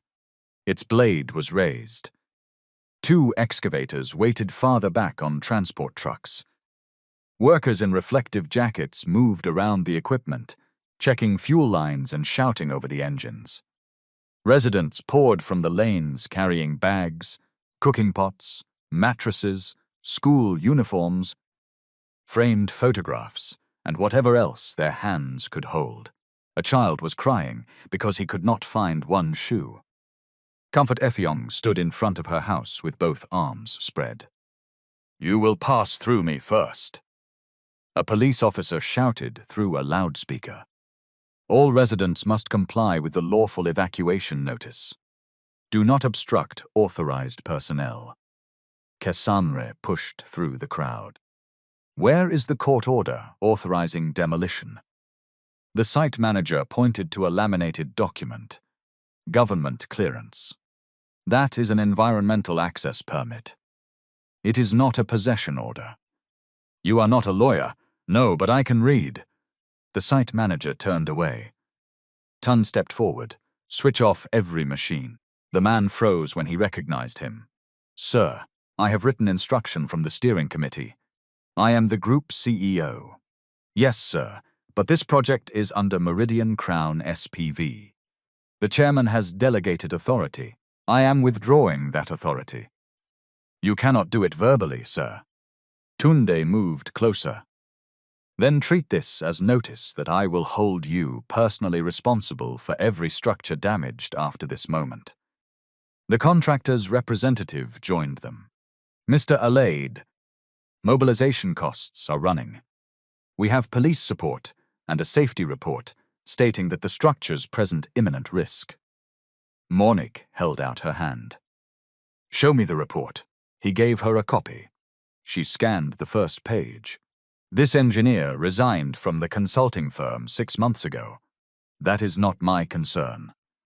It will become your concern when you explain why you relied on a report dated yesterday and signed by someone who no longer works there." The man looked uneasy. Behind them, residents began chanting, "No notice, no demolition, no payment, no demolition." Cassandre climbed onto a wooden crate. "Everybody listen." The chanting slowed. "Do not throw stones. Do not touch the machines. Record everything from a safe distance.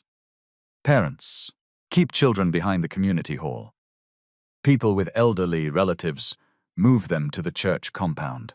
If police give an instruction, ask for the legal basis, but do not fight."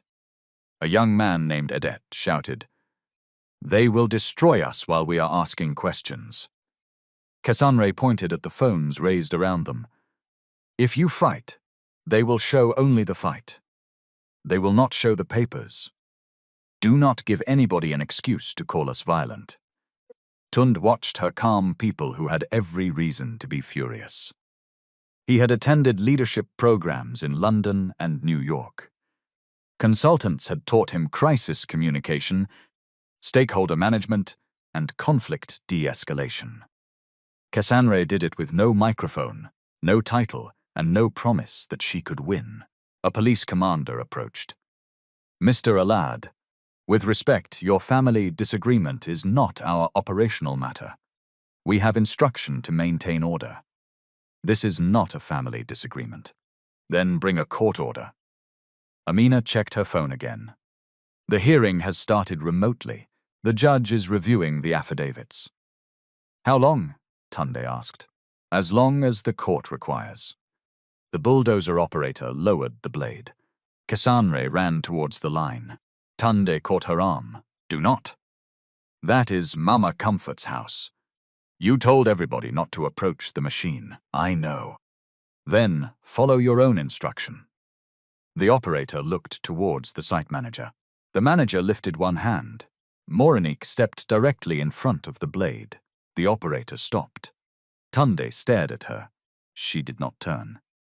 "If that machine moves," she called, "I will name the contractor, the project company, every director who authorized it, and every insurer attached to this site in an emergency application before noon." The contractor's representative cursed under his breath. "Madam, move. No. You are company legal director, which means I understand exactly how expensive your next 30 seconds can become." For the first time, the residents laughed. It was not joy. It was the sharp laughter of people watching power become uncertain. Then a black Mercedes entered the site. Chief Oladepo Alade stepped out wearing a cream agbada, polished shoes, and an expression of patient disappointment. He looked at the crowd as if they were children delaying an important journey. "Tunde," he said, "what is this? What have you done?" Oladepo sighed. "I have protected a project you are allowing Greece to sabotage. You moved demolition forward. Because the structures are unsafe, you manufactured the report. That is a reckless allegation." Morenic handed him the page. The listed engineer no longer works for the firm. Oladepo barely glanced at it. Administrative error. 37 compensation payments entered 4 accounts. Tunde said. 9 dead people signed forms. The older man's eyes narrowed. "This is not the place. It became the place when you sent machines." Oladepo lowered his voice. "You are humiliating yourself over a street girl carrying stolen property." Cassandre heard him. She stepped closer. Oladepo looked at the necklace and for one brief moment lost control of his face. Cassandre saw recognition. "You know it," she said. "I know what it resembles. No, you know it." Oladepo turned to Tunde. "She has manipulated you exactly as Ibiwari did. Sentiment, accusation, public drama. That woman nearly destroyed your life once. You closed her litigation file. I prevented a bitter former spouse from blackmailing the company. You intercepted her letters. I protected you. From my wife? From weakness." The word hung between them. Oladepo's voice became softer. "You were 34 years old. Banks were ready to pull out. Contractors had not been paid. Your wife had opened unauthorized accounts and moved project funds. I kept the company alive. The account was a community trust. That is what she claimed. Did you investigate?" "I did what was necessary." Tunde stared at the man who had raised him after his father died. Oladepo had paid his university fees. He had guaranteed the first company loan. He had sat beside Tunde's mother in hospital. When Tunde and Ibiwari fought, it was Oladepo who listened, advised, and reminded him that great men could not allow private emotions to ruin public duty. Now every memory felt contaminated. Amina called out. "The court has issued an interim preservation order. She held up her phone.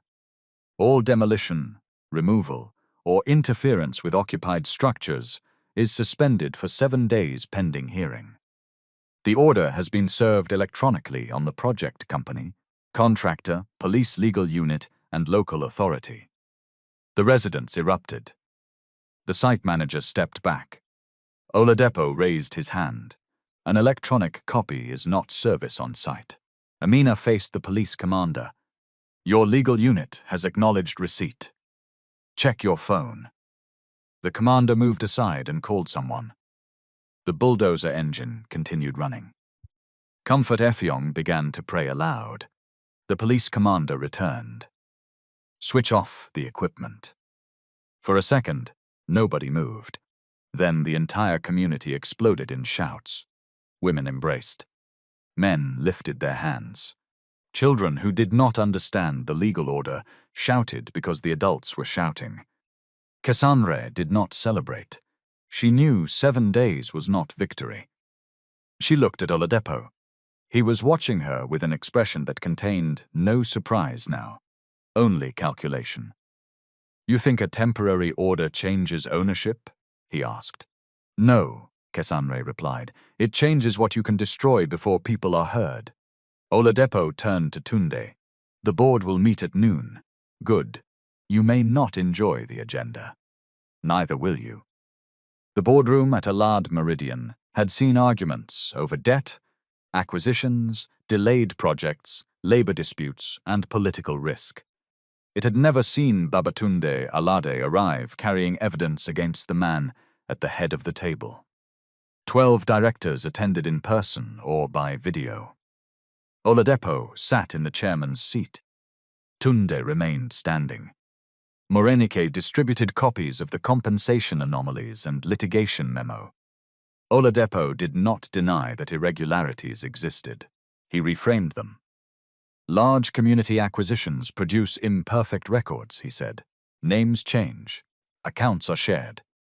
Informal settlements rarely maintain reliable documentation. We cannot treat every discrepancy as fraud. Director Ifini Chukwuma adjusted his tie. 37 payments into 4 accounts is not ordinary discrepancy. It may reflect payment agents. Where are the agency agreements? Morenik asked. We will find them. Tunde leaned forward. Why were 45 pages removed from file AM 17-044, archive migration? Why did you order Ibiwari's claim closed? She had a conflict of interest. Why were her letters blocked? Oladipo looked around the table. You are watching a grieving man reopen a failed marriage and drag this company into it. We should respond with discipline, not theater. Tunde's hand struck the table. This company used the names of dead people to support compensation records. And you signed the original acquisition approvals. The room fell silent. Oladipo pushed a folder towards the directors. Inside were copies of Tunde's signatures. Project Authority. Community Engagement Summary. Release of Resettlement Funds. Final Compliance Certification. Oladipo spoke calmly. If there was wrongdoing 20 years ago, the CEO cannot pretend he stood outside it. Babatunde approved the structure. He received the reports. He signed the certifications. Tunde looked at the pages. He had expected betrayal. He had not expected his own handwriting to feel like evidence from a stranger. Director Chukwuma asked, Did you review these documents before signing? Tunde answered honestly. The summaries, not the attachments? No, did Ibiwari raise concerns directly with you? Yes. And you rejected them? Yes. A director joining from London spoke. Then this is not merely a chairman issue. It is a governance failure involving the chief executive. Oladipo sat back. For the first time that day, he looked satisfied. Tunde could have defended himself. He could have said he was young. He could have said Oladipo controlled information. He could have said the company would have collapsed if he had delayed. All of those things contained some truth. None changed the signatures. I did not steal the money, Tunde said. But I signed papers I did not question, and I punished the person who asked me to question them. That is not innocence. The words moved through the room more powerfully than denial would have done. Morenik looked at him. Oladepo's satisfaction disappeared. Tunde continued. I am proposing 4 immediate actions. First, an independent forensic audit led by a firm with no prior relationship to Allied Meridian. Second, preservation of all records, including personal devices used for company business. Third, suspension of current site activity until the audit and court review.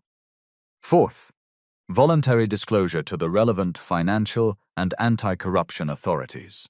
Several directors began speaking at once. You will destroy the company. The lenders will panic. We need legal advice. This is premature. Oladepo raised his voice. I move that Babatunde Alade be suspended as Group CEO, pending assessment of his fitness and conflict arising from his former wife's allegations. Tunde looked at his uncle. You prepared this before the meeting. I prepared for the possibility that you would choose emotion over duty. Director Chukwuma asked for a vote. The board council explained that Tunde could remain in the room, but could not vote on his own suspension. 5 directors supported suspension. 4 opposed. 2 abstained. Oladepo held the casting vote as chairman. The motion passed. Just before 2 in the afternoon, Babatunde Alade ceased to be acting chief executive of the company bearing his name. His access card was deactivated before he reached the lift. Employees watched from behind glass as he carried his own files through the lobby. The receptionist from that morning lowered her eyes. Outside, reporters had gathered. Someone had leaked the board meeting. Questions struck him from every side. Mr. Alade, were you removed because of fraud? Is the homeless woman your secret daughter? Did your ex-wife steal company funds? Are you admitting illegal demolitions? Tunde stopped. Moreniki whispered, Do not make a full statement without counsel. He nodded. Then one reporter shouted, Did the girl steal the necklace? Tunde turned towards the cameras. No. The crowd quietened. She'd not steal it. Kesanre Akanem is not under investigation by me, and no member of my office has authority to accuse her of theft. Any claim that she is a criminal is false. Who is she? A witness who deserves protection. Is she your daughter? No. The answer created fresh shouting. Tunde continued before anyone could interrupt. And her lack of relation to me does not reduce the seriousness of what she has raised. That sentence traveled farther than he expected. By evening, millions of people had watched the clip. Some praised him. Some called it damage control. Some asked why a young woman needed a dead rich woman's necklace before a CEO would hear her. That last question followed him home. Kesanre spent the afternoon at Amina's protected apartment giving a formal statement about the attack. Gozi Mba arrived after sunset. He was lean, observant, and carried a canvas document bag held together with 2 repaired straps. He introduced himself as an investigative reporter. Kesanre did not invite him to sit. How did you know where I was? Amina called me. Kesanre looked at the lawyer. Amina said, Ibiwari trusted him. Gozi opened his bag. I met Auntie Ibi 6 years ago. She gave me documents about Abasi Waterside and 2 other acquisitions. Why did you not publish? Because what she had proved irregularity, not the full chain of criminal responsibility. The bank records were incomplete. Key witnesses withdrew. One disappeared. Disappeared? Left the country, according to his family. I could not confirm where. Kesanre folded her arms. So you kept the story. I kept investigating. People kept losing homes. Yes. His answer carried no defense. That made her listen. Gozi removed a sealed plastic sleeve. Inside was an unopened envelope addressed to Tunde. Ibiwari gave me this shortly before she died. She said to release it only if Tunde ever chose to investigate. Cassandre stared. What is inside? I do not know. You did not open it? It was not addressed to me. Cassandre almost laughed. After weeks of people opening her bags, using her image, speaking about her, and deciding what was best for her, the simple respect for another person's sealed letter felt extraordinary. Tunde came to the apartment under escort from a private security company selected by Amina, not by Alade Meridian. He looked older than he had that morning. Gozi handed him the envelope. Tunde opened it with care. The letter was 8 pages long. Ibiwari had written it by hand. She described the first Bassi waterside project. The company had planned a mixed residential and commercial development. Initial surveys identified over 200 households. A resettlement budget was approved. Ibiwari proposed a staged relocation, temporary accommodation, livelihood support for fish sellers and boat operators, and a community trust to receive funds transparently. Oladipo opposed the cost. He argued that many residents lacked formal title and should receive only token assistance. When Ibiwari continued to object, payment records began appearing without her approval. She opened a temporary trust account with 2 community representatives to protect a portion of funds already released for livelihoods purport. Oladipo used that account to accuse her of diverting money. Tunde reached the 5th page and stopped. Cassandre watched his hands. What? He handed the letter to Moranik. A paragraph had been underlined. Tunde, the hardest truth is not that your uncle deceived you. It is that he chose a lie your pride was ready to accept. By then, you already resented the hours I spent in the community. You already suspected I cared more about strangers than about our home. When he placed the account documents before you, they did not create your judgment. They gave your judgment paperwork. Tunde sat down. For 20 years he had remembered himself as the husband betrayed by a secretive wife. Now memory rearranged itself. Ibiwari arriving home late, smelling of smoke from the waterfront. Her refusal to attend an investor dinner because a displaced woman had gone missing. Their arguments over money, Tunde accusing her of making him look weak before employees. Ibiwari saying, "You only call compassion disloyalty when it delays your ambition." The final page contained names. 3 company officers, 2 consultants, a local government official, and 1 man identified only as EM, finance clerk, willing to confirm that beneficiary accounts had been replaced after approval. Gozi tapped the initials. Ezekiel Monday. He was the witness who left Nigeria. Can we find him? Morenike asked. I found his sister in Uyo last year. She said he is alive, but terrified.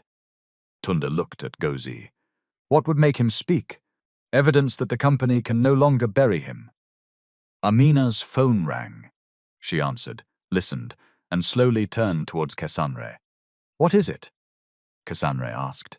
Amina placed the call on speaker. A police officer introduced himself. We need Miss Cassandre Ekanem to report to the station concerning a complaint of theft and extortion. Tunde stood. I publicly stated no complaint came from me. The officer replied. The complainant is the Alad Family Heritage Office. The allegation concerns jewelry belonging to the family estate and a demand linked to stopping a commercial project. Oladipo had changed the weapon, not company property, family property, not a misunderstanding, extortion. Amina asked, Do you have an invitation in writing? It has been sent. We will attend with counsel tomorrow. The officer paused. Miss Ekanem should come tonight. No, if she refuses, a warrant may be requested. Amina ended the call. Cassandre's face was still. Tunde said, You are not going. Yes, I am. They will detain you. If I hide, they will call me a fugitive. We can challenge it. We will challenge it from there. Amina shook her head. Voluntary attendance does not guarantee release. Cassandra picked up her bag. I have spent weeks being chased from places because people think not having an address means not having a name. I will not run now that they finally wrote my name on paper. At the station, the desk officer took the necklace as evidence. Cassandra refused to remove it until Amina photographed the item, the clasp, the scratch across the pendant, and the evidence label. Write the condition, she insisted. The investigating officer frowned. Madam, we know our work. Then documenting it should not offend you. Amina hid a smile. The officer recorded the scratch. Tundi offered to provide a surety immediately. The police declined, saying the complaint involved conspiracy and property of substantial value. At 11:40, Cassandra was placed in a holding cell. By midnight, a news website published the headline, Homeless Scammer, Arrest for Using CEO, Stared Ex-Wife to Demon Millions. The article included details from her police statement that had not been made public. It claimed she had invented the demolition allegations after learning about Tunde's failed marriage. It described her as uneducated, though she had attended college. It called the necklace stolen before any court had examined ownership. By morning, strangers were debating whether Cassandra looked honest enough to be believed. Oladipo appeared on television outside a charity event. He spoke gently. This is a painful family matter. We must have compassion for vulnerable young people who may be influenced by activists. But compassion cannot excuse criminal conduct. Inside the cell, Cassandra heard the interview from an officer's phone. One detainee looked at her. Now you dem dey talk about? Cassandra rested her head against the wall. Yes. The woman nodded towards the television sound. That old man fear you. Cassandra closed her eyes. For what? For wetting, you know. That was when Cassandra understood the purpose of the arrest. It was not only to punish her, it was to change the question. Instead of asking whether hundreds of residents had been cheated, the public would ask whether one homeless woman had stolen a necklace. A whole community could disappear behind one accusation. She opened her eyes. Please, she said to the detainee, when they bring paper for you to sign, ask them to read it aloud first. The woman laughed. You still dey advise person inside cell. Cassandra gave the smallest smile. That is how Auntie Ibi raised me. Cassandra spent the night sitting upright because the cell floor was wet near the wall. At 6 in the morning, an officer brought a statement for her to sign. The statement said she had received the necklace from an unnamed person and used it to gain access to Tunde. That is not what I said. The officer tapped the page. It is the summary. It is a different story. Sign first. Your lawyer can correct later. Cassandra pushed the paper back. No. The officer's face hardened. You people learn small English and begin to make trouble. Cassandra looked at the women around her. Please read the statement aloud so everybody can hear what I am refusing. Are you teaching me my work? No, I am protecting my name. The officer took the paper away. 2 hours later, Amina arrived with a magistrate's release order. The police delayed another 3 hours, claiming paperwork had not been processed. Gozi waited outside with cameras from several news organizations. When Cassandra finally emerged, reporters crowded around her. Did you steal the necklace? Are you Tunde Alade's daughter? How much money did you demand? Were you sleeping in the CEO's apartment? Cassandra raised one hand. The questions slowed. My name is Cassandra Akanem. The necklace was given to me by Ibiwari Tamuno Alade before she died. I did not demand money for myself. I asked for a pause in demolition and an independent review of compensation records. A reporter interrupted. Why should anyone believe you? Cassandra looked directly into the camera. You should not believe me because my clothes are torn. You should not disbelieve me for the same reason. Look at the records. Ask why dead people signed forms. Ask why 37 payments entered 4 accounts. Ask why the demolition date changed after I entered the CEO's office. That clip went farther than the scandal headline.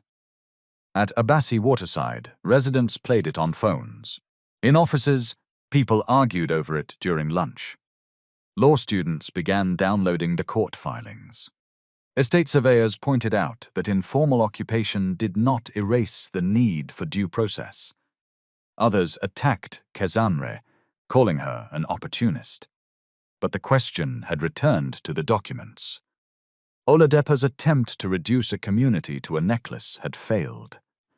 Tunde met Cassandre at Amina's office. He expected anger. She gave him a list. What is this? Things the residents need before the next hearing. The list included certified copies of project approvals, the full compensation schedule, minutes of consultations, the names of payment agents, the environmental report, and the relocation plan. Tunde read it. I no longer have internal access. You still know who does. Moronique has been placed on administrative leave. Then your company is preserving evidence by removing the person who found it. I know. Cassandre sat down. Her wrists bore faint red marks from the handcuffs. Tunde noticed them. I am sorry. For which part the arrest? You did not sign the complaint. My name made it possible. That is closer. He accepted the answer. I will file an affidavit confirming the history of the necklace and Ibiwari's ownership. Good. I can also state that I authorized no theft complaint. Good. I want to pay for your legal costs. Amina's organization is representing me. They need funding. Then donate without attaching my case to it. Tunde looked at her. You think everything I offer is a trap? No. I think rich people are used to turning guilt into generosity. Generosity feels better because the giver remains in control. What would responsibility look like to you? Give evidence, even if it damages you. He nodded slowly. That is what I am trying to do. Then continue. Moronique entered carrying a small suitcase. She had gone home after being suspended and found company representatives waiting to collect her work laptop. Before surrendering it, she had made no copies. Doing so after a legal hold could create complications. But months earlier, as part of routine governance review, she had sent an archive index to the board's external compliance portal. The index showed that file AM 17044 once contained 73 pages. Can we get the missing pages? Amina asked. Maybe from the off-site storage vendor. The old physical archive was digitized 12 years ago. Records marked for destruction were supposed to be scanned first. Who had authority over destruction? Group administration. At the time, Chief Oladepo chaired the records committee. Tunde rubbed his forehead. Everything returns to him. Not everything, Moronique said. Some things return to you. He looked at her. You approved a records disposal policy that allowed the committee to destroy supporting material after 10 years. I did not know this file was included. That is the problem we keep meeting. Tunde's jaw tightened, but he did not argue. Gozi called from outside the room. He had located Ezekiel Monday. The former finance clerk was living in Cotonou under another surname. He would not return to Nigeria. He would speak only if his face and location were concealed. Independent lawyers were present, and the interview was recorded in a way that could later be authenticated. Amina said, a media interview alone may not be enough for court. It can identify documents and lead us to bank records, Gozi replied. Tunde asked, what does he want?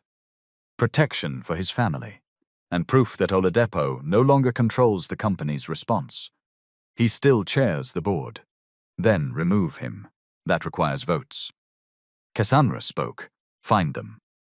For the next 3 days, the struggle moved through courtrooms, board calls, newspaper offices, and community lanes. Amina obtained an extension of the preservation order for another 21 days. The judge directed the project company to produce compensation records and proof of consultation.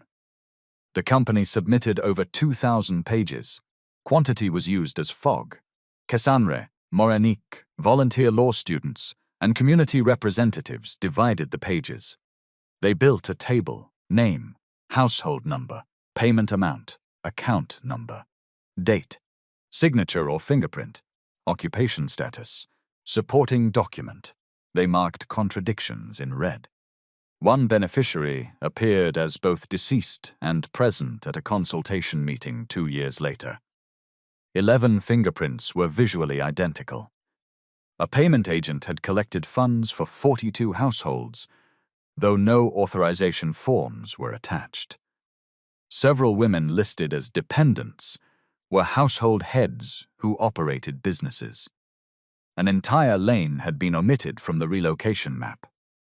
Morenique explained why that mattered. If they are not on the map, they are not counted. If they are not counted, they are not paid. Once the houses are gone, proving occupation becomes harder. Cassandre looked at the printed map. Then, before any machine returns, we map every structure ourselves. Residents used phone cameras, measuring tapes, notebooks, and publicly available satellite images. Estate surveyors volunteered on weekends. Each household received a numbered record. Photographs were time-stamped. Occupants signed or marked statements in the language they understood. Cassandre insisted that nobody pay to be included. When one volunteer demanded 5,000 naira from a widow, she removed him from the team. We cannot fight one corrupt list by creating another. Tunde visited, but did not lead. At first, residents stared at him. Some insulted him. One man refused to shake his hand. Tunde did not leave. He spent an afternoon carrying some boxes of copied documents from the church hall to Amina's car. The work was ordinary and hot. Nobody photographed it until a child took a short video. The clip showed the former CEO sweating through his shirt, while Mama Comfort ordered him to hold the box properly. It went viral. People praised his humility. Cassandre disliked the comments. One afternoon carrying paper and everybody says he has changed, she told Gozi. Women here have carried water for 30 years. Nobody writes about their humility. Gozi closed his laptop. Public attention likes symbols. Symbols can become another way of avoiding the work. True, but they can also keep the case visible. Cassandre looked across the hall at Tunde. He was listening while an old fisherman explained how a blocked channel had reduced the catch. Then use the symbol, she said. Just do not confuse it with justice. The off-site storage vendor responded to a court-backed preservation request. 12 boxes connected to the old acquisition had been scheduled for destruction 5 years earlier. 11 were destroyed. One had been misplaced after a warehouse flood and later moved to a recovery section. Morenique, Amina, and a court-appointed representative attended the opening. Inside were mold-stained files, payroll records, engineering drawings, and a sealed binder labeled Community Rehabilitation Accounts. The binder contained copies of payment instructions. Transfers approved for individual residents had been redirected to 4 corporate accounts. The receiving companies shared directors with an entity called Coastal Facilitation Services. One director was Oladepo's former driver. Another was the wife of the local government official named in Ibiwari's letter. The third identity was false. At the back of the binder was an internal memo from Ezekiel Monday. It stated that he had been instructed to replace beneficiary account details after community verification. The instruction came from the office of the managing director. Oladepo Tunde read the memo in Amina's conference room. The evidence was strong. It was not yet complete. Oladipo could argue the memo was perfected, or that subordinates used his office without authority. Then, Gozi returned from Cotonou with a recorded interview.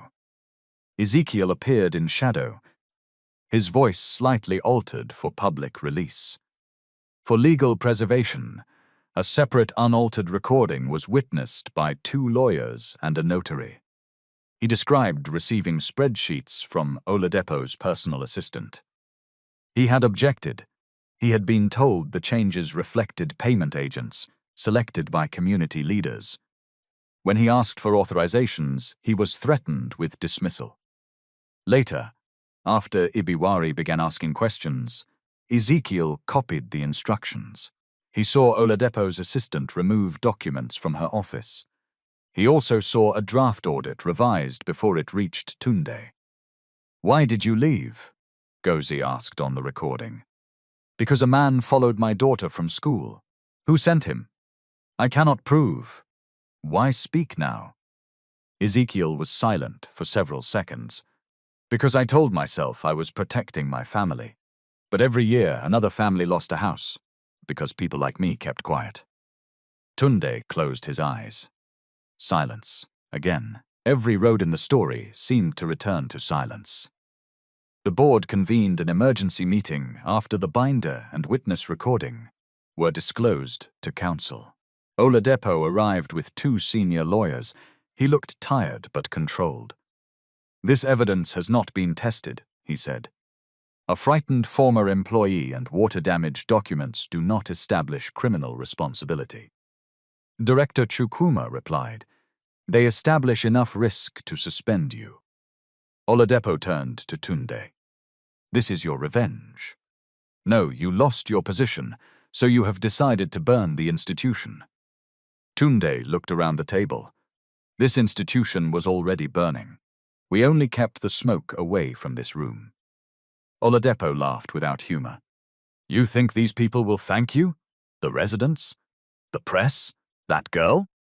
When the company collapses and workers lose salaries, they will still call you a thief. Maybe. You will destroy your father's name. My father's name is not a defense to fraud. He built nothing.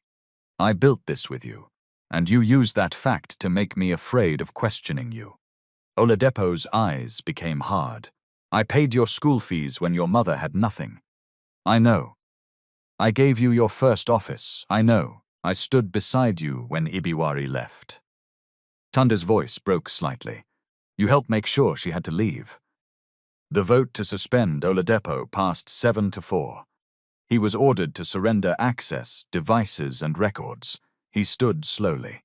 Before leaving, he looked at Cassandre, who attended as an observer under the court-directed stakeholder process. "You are pleased?" "No. You have taken a family disagreement and damaged thousands of livelihoods." Cassandre answered, "You keep calling it family because family shame sounds smaller than public theft." Security escorted him from the boardroom. There were no handcuffs, no dramatic confession, no applause. But for the first time in decades, Oladipo walked through the building without anyone rushing to open the door before he reached it. The next morning, regulators and financial crime investigators executed warrants at 3 company offices and the homes of 2 former executives. Oladipo's lawyers issued a statement saying he would cooperate fully and denied wrongdoing. The public treated the suspension as victory. Cassandre did not. She knew powerful men could remain powerful while cases dragged for years. She was right to be cautious. 2 days later, the court received a new engineering application. It claimed that recent rain had made 43 structures at Abassi Waterside immediately dangerous and requested permission for emergency removal. The supporting photographs showed cracks, leaning walls, and flooded foundations. Some were genuine. Others were taken from abandoned structures outside the occupied area. But the application mixed them together. The judge authorized removal of only structures certified by an independent engineer and required relocation support for affected occupants. Before the independent inspection could begin, contractors arrived at dawn with a list naming 68 houses. Oladipo had been suspended. The machinery still came. The system was larger than one man. The second demolition attempt began before sunrise on a Saturday. No television crew had been invited. No company executive was present. The contractor arrived with 2 excavators, a bulldozer, 4 trucks, private security, and a police unit told that dangerous buildings were being removed under court authority. Residents woke to engines. Cassandre's phone rang at 5:12. It was Mama Comfort. They are here. Cassandre sat up on the mattress in Amina's safe apartment. Have they marked the approved structures? They marked my house. Did an independent engineer inspect it?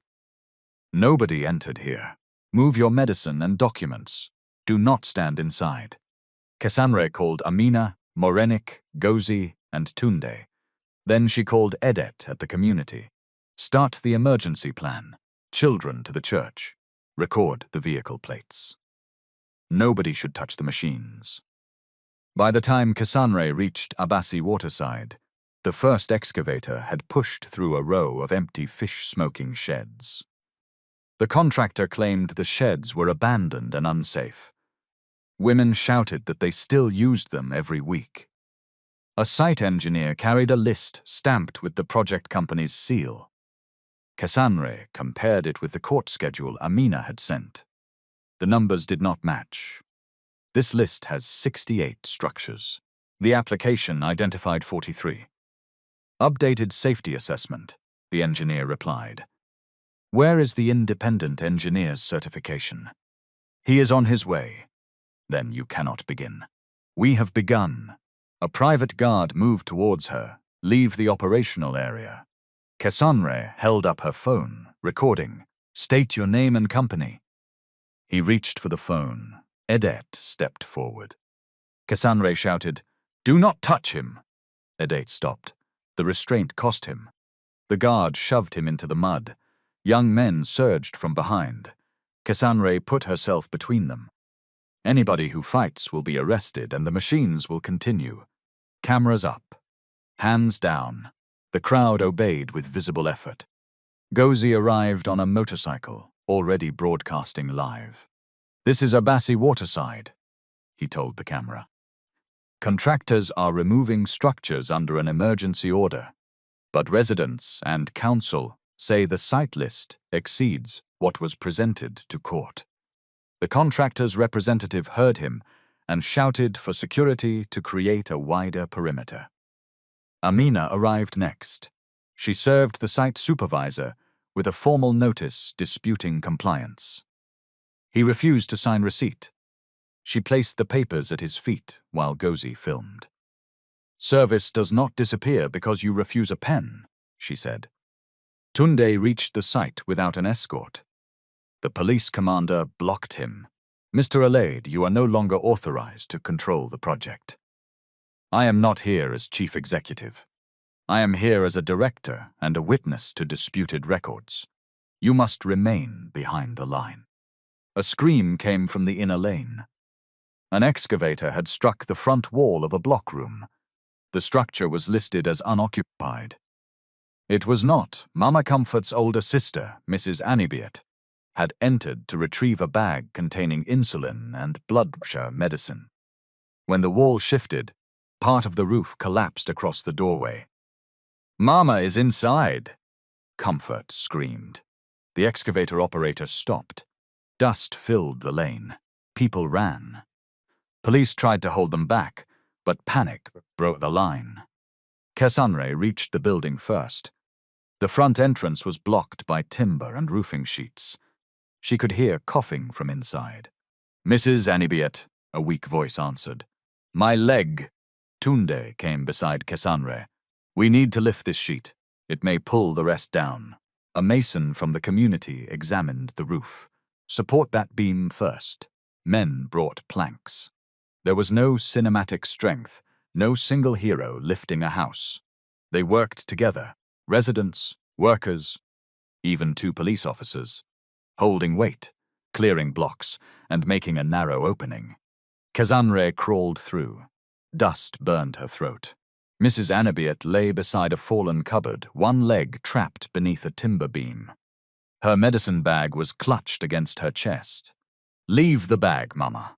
"No, they will steal it. Nobody will steal it." "You cannot promise." Cassandre took the bag and tied it across her own body. Then she called through the opening. "Her leg is trapped. We need a jack." The contractor had one in a service truck. For 30 seconds, nobody moved because the site supervisor had not authorized its use. Tunde seized the supervisor by the front of his reflective jacket. "A woman is under that roof. Sir, release me. Bring the jack." The man looked at the cameras. He ordered a worker to get it.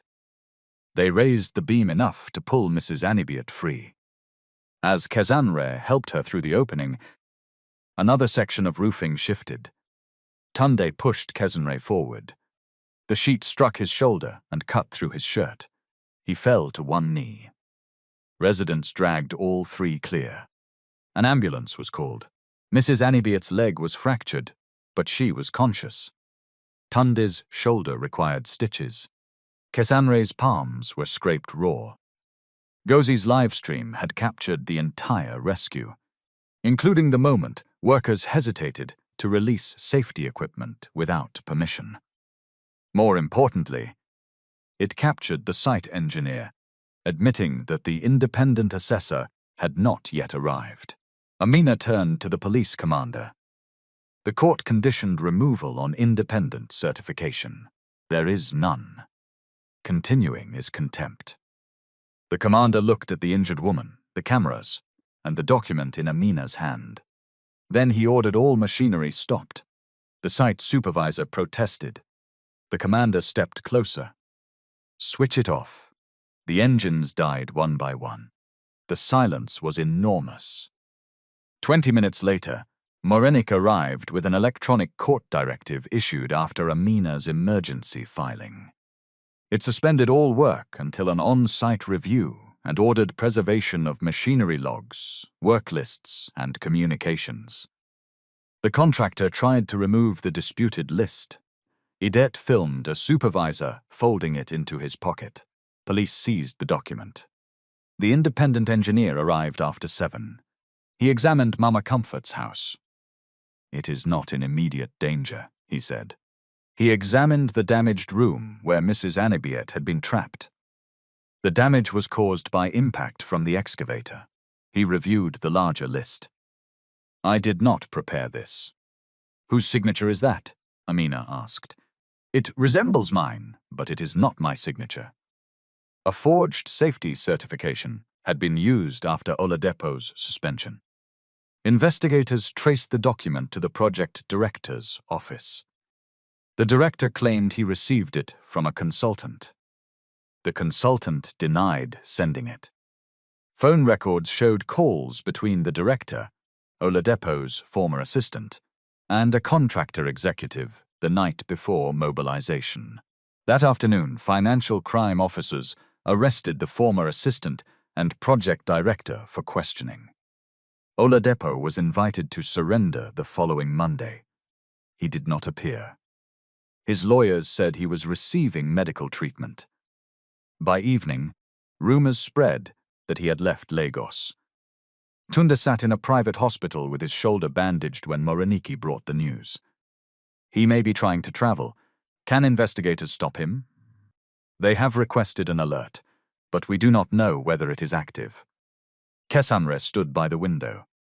"He threatened me in the apartment before the first arrest." Tunde looked at her. "What exactly did he say? That people disappear in Lagos every day. Why did you not tell me?" "I told Amina, it is in my statement." Tunde realized the question sounded like accusation. He corrected himself. "I should have asked earlier." Gozi entered with his phone. Oladepo's vehicle was seen near the private aviation terminal.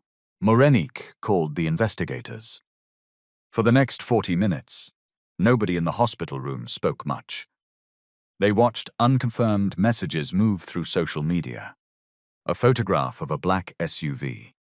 A video of security officers at a gate. A claim that a charter flight had been delayed. Then official confirmation arrived. Oladipo had been stopped before boarding a flight to Accra. His lawyers argued he had a scheduled medical consultation and was not fleeing. Investigators detained him under a lawful warrant connected to suspected document falsification, diversion of resettlement funds, and interference with witnesses. The news reached Abassi Waterside before sunset. Residents gathered near the community hall. Some danced. Some shouted Tundi's uncle's name. One man brought out a bottle and wanted to pour drinks. Kesanre climbed onto the same crate she had used days earlier.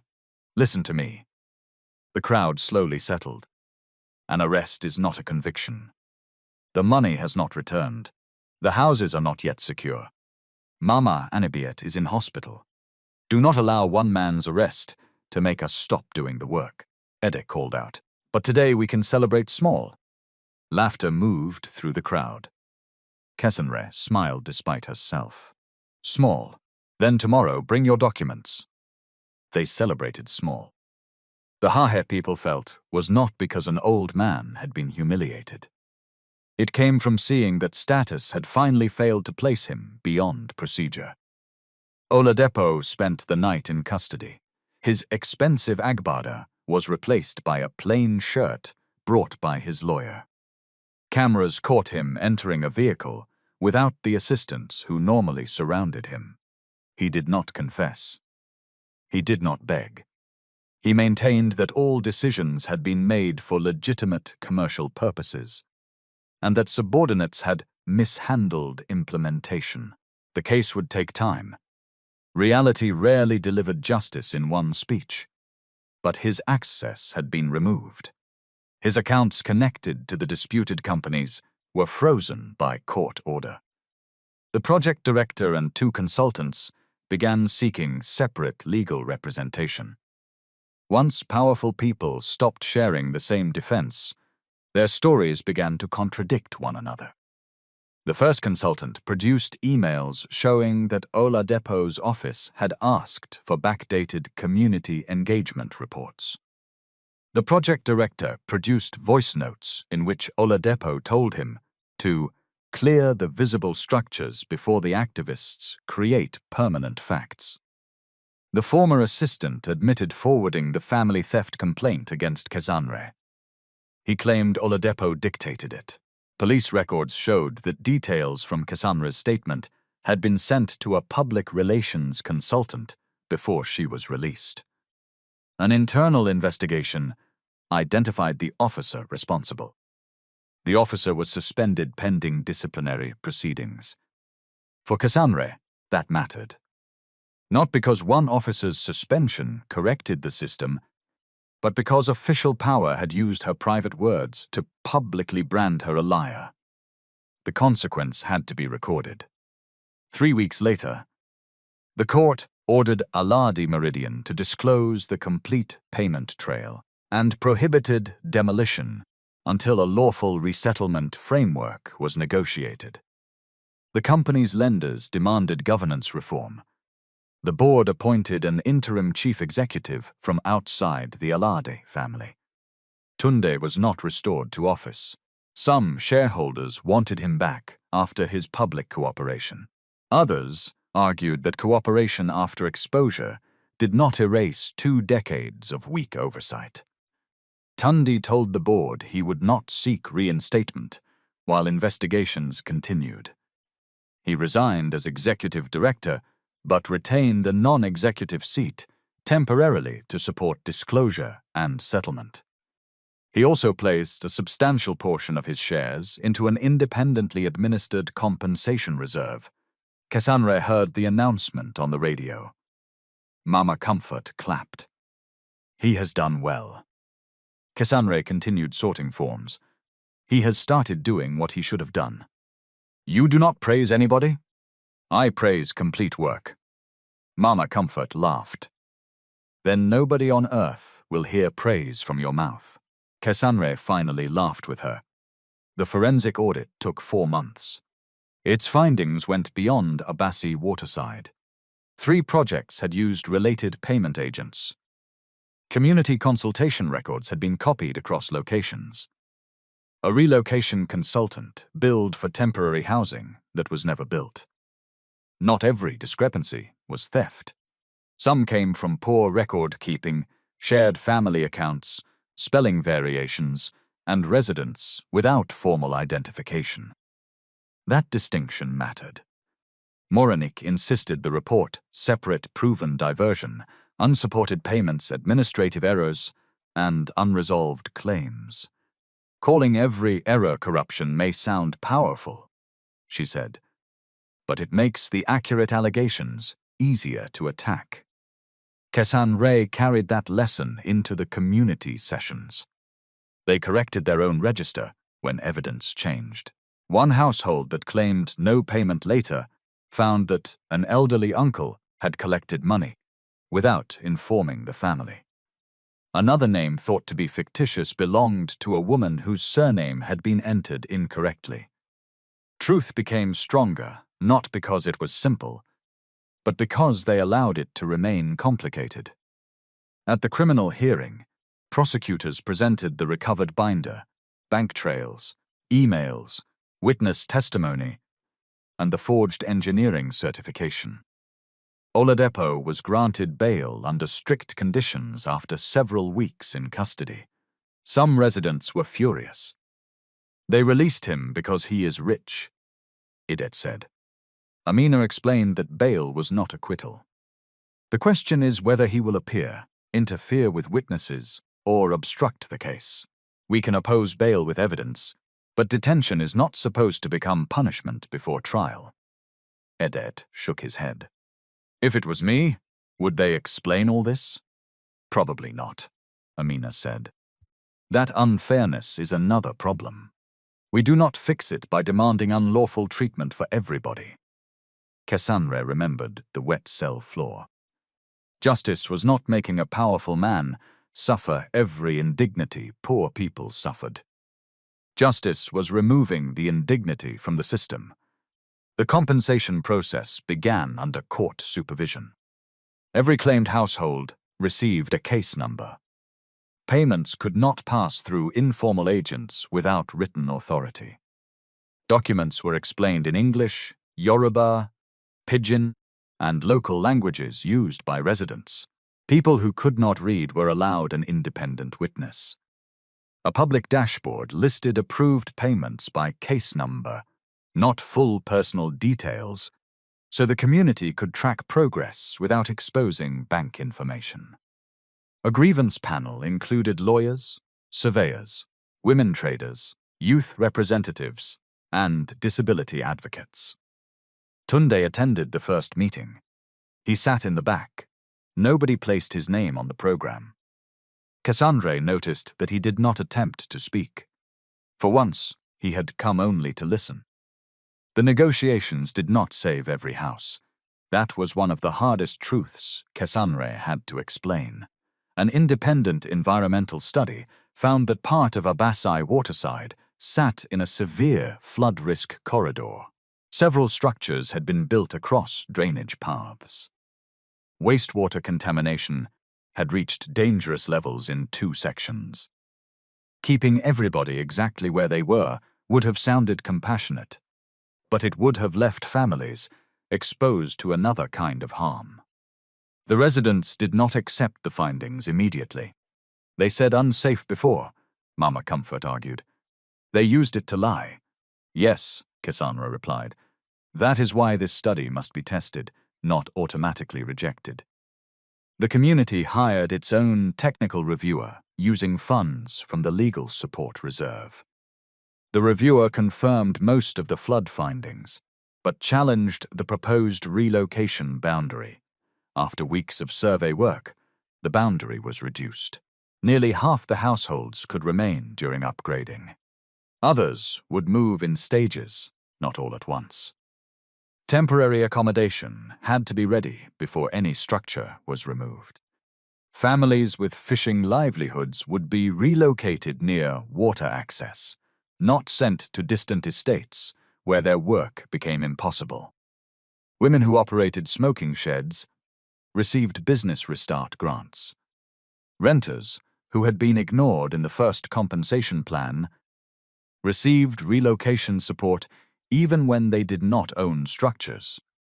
Households without complete identity documents were allowed to prove occupation through school records, utility receipts, market association records, neighbors' testimony, and dated photographs. Not every claim succeeded. Some people arrived after the dispute became public and tried to register empty sheds as homes. Cassandre refused them. A man offered her money to add 3 names to the list. She reported him to the grievance panel. "You could have collected it quietly," Edith joked after the man was removed. Cassandre stared at him until he raised both hands. "I am joking. That is how corruption becomes normal," she said. "Everybody calls the first small thing a joke." Edith nodded. Point taken. The education work grew beyond the case. Amina's organization started weekly sessions in the church hall. How to keep copies of tenancy records. How to verify what a document says before signing. How to record a meeting without provoking violence.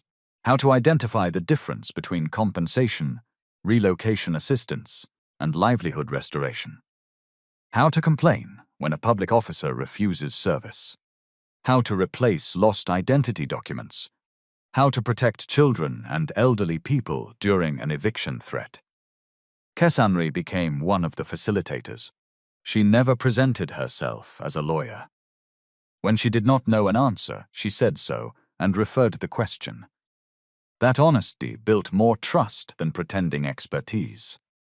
Morenaik arranged a paid internship for her with an independent land, rights, and urban planning institute. The first offer came through Alad Meridian's foundation. Cassandre rejected it. The second came through an organization selected by Amina, with no publicity condition and no reporting line to Tunde. She accepted. She also returned to school. Registration was not simple. Her records had to be reconstructed. Fees had accumulated. She had been away long enough that some modules had changed. Tunde offered to pay everything. Cassandre asked that any support pass through a general scholarship program open to other displaced students. "You still do not want to owe me," he said. "I do not want a private favor to become the reason people think I deserved education." "You did deserve it. So do others." The scholarship fund eventually supported 12 students from communities affected by the company's past projects. Cassandre was one of them, not the face of the program. The company's public relations team proposed using her photograph in the announcement. She refused. They used a photograph of an empty classroom instead. One afternoon, 6 months after the first demolition attempt, Tunde asked Cassandre to meet him at the old Alad family house in Surulere. She nearly declined. Amina advised her to take someone. Cassandre arrived with Gozi. The house was smaller than she expected. It belonged to Tunde's late mother and had remained mostly unchanged. Family photographs lined the sitting room wall. One showed Tunde and Ibiwari on their wedding day. They were both young. Tunde wore a cream suit that looked too large at the shoulders. Ibiwari was laughing at something outside the frame. Cassandre stood before the photograph. She looked happy. She was. For how long? Tunde considered the question. Longer than I remembered. Shorter than she deserved.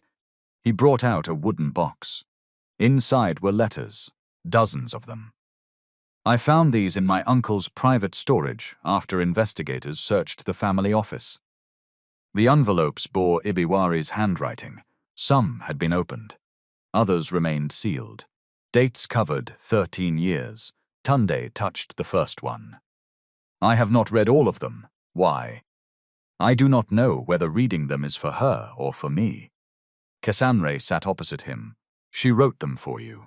She also stopped sending them, because nobody answered. He nodded.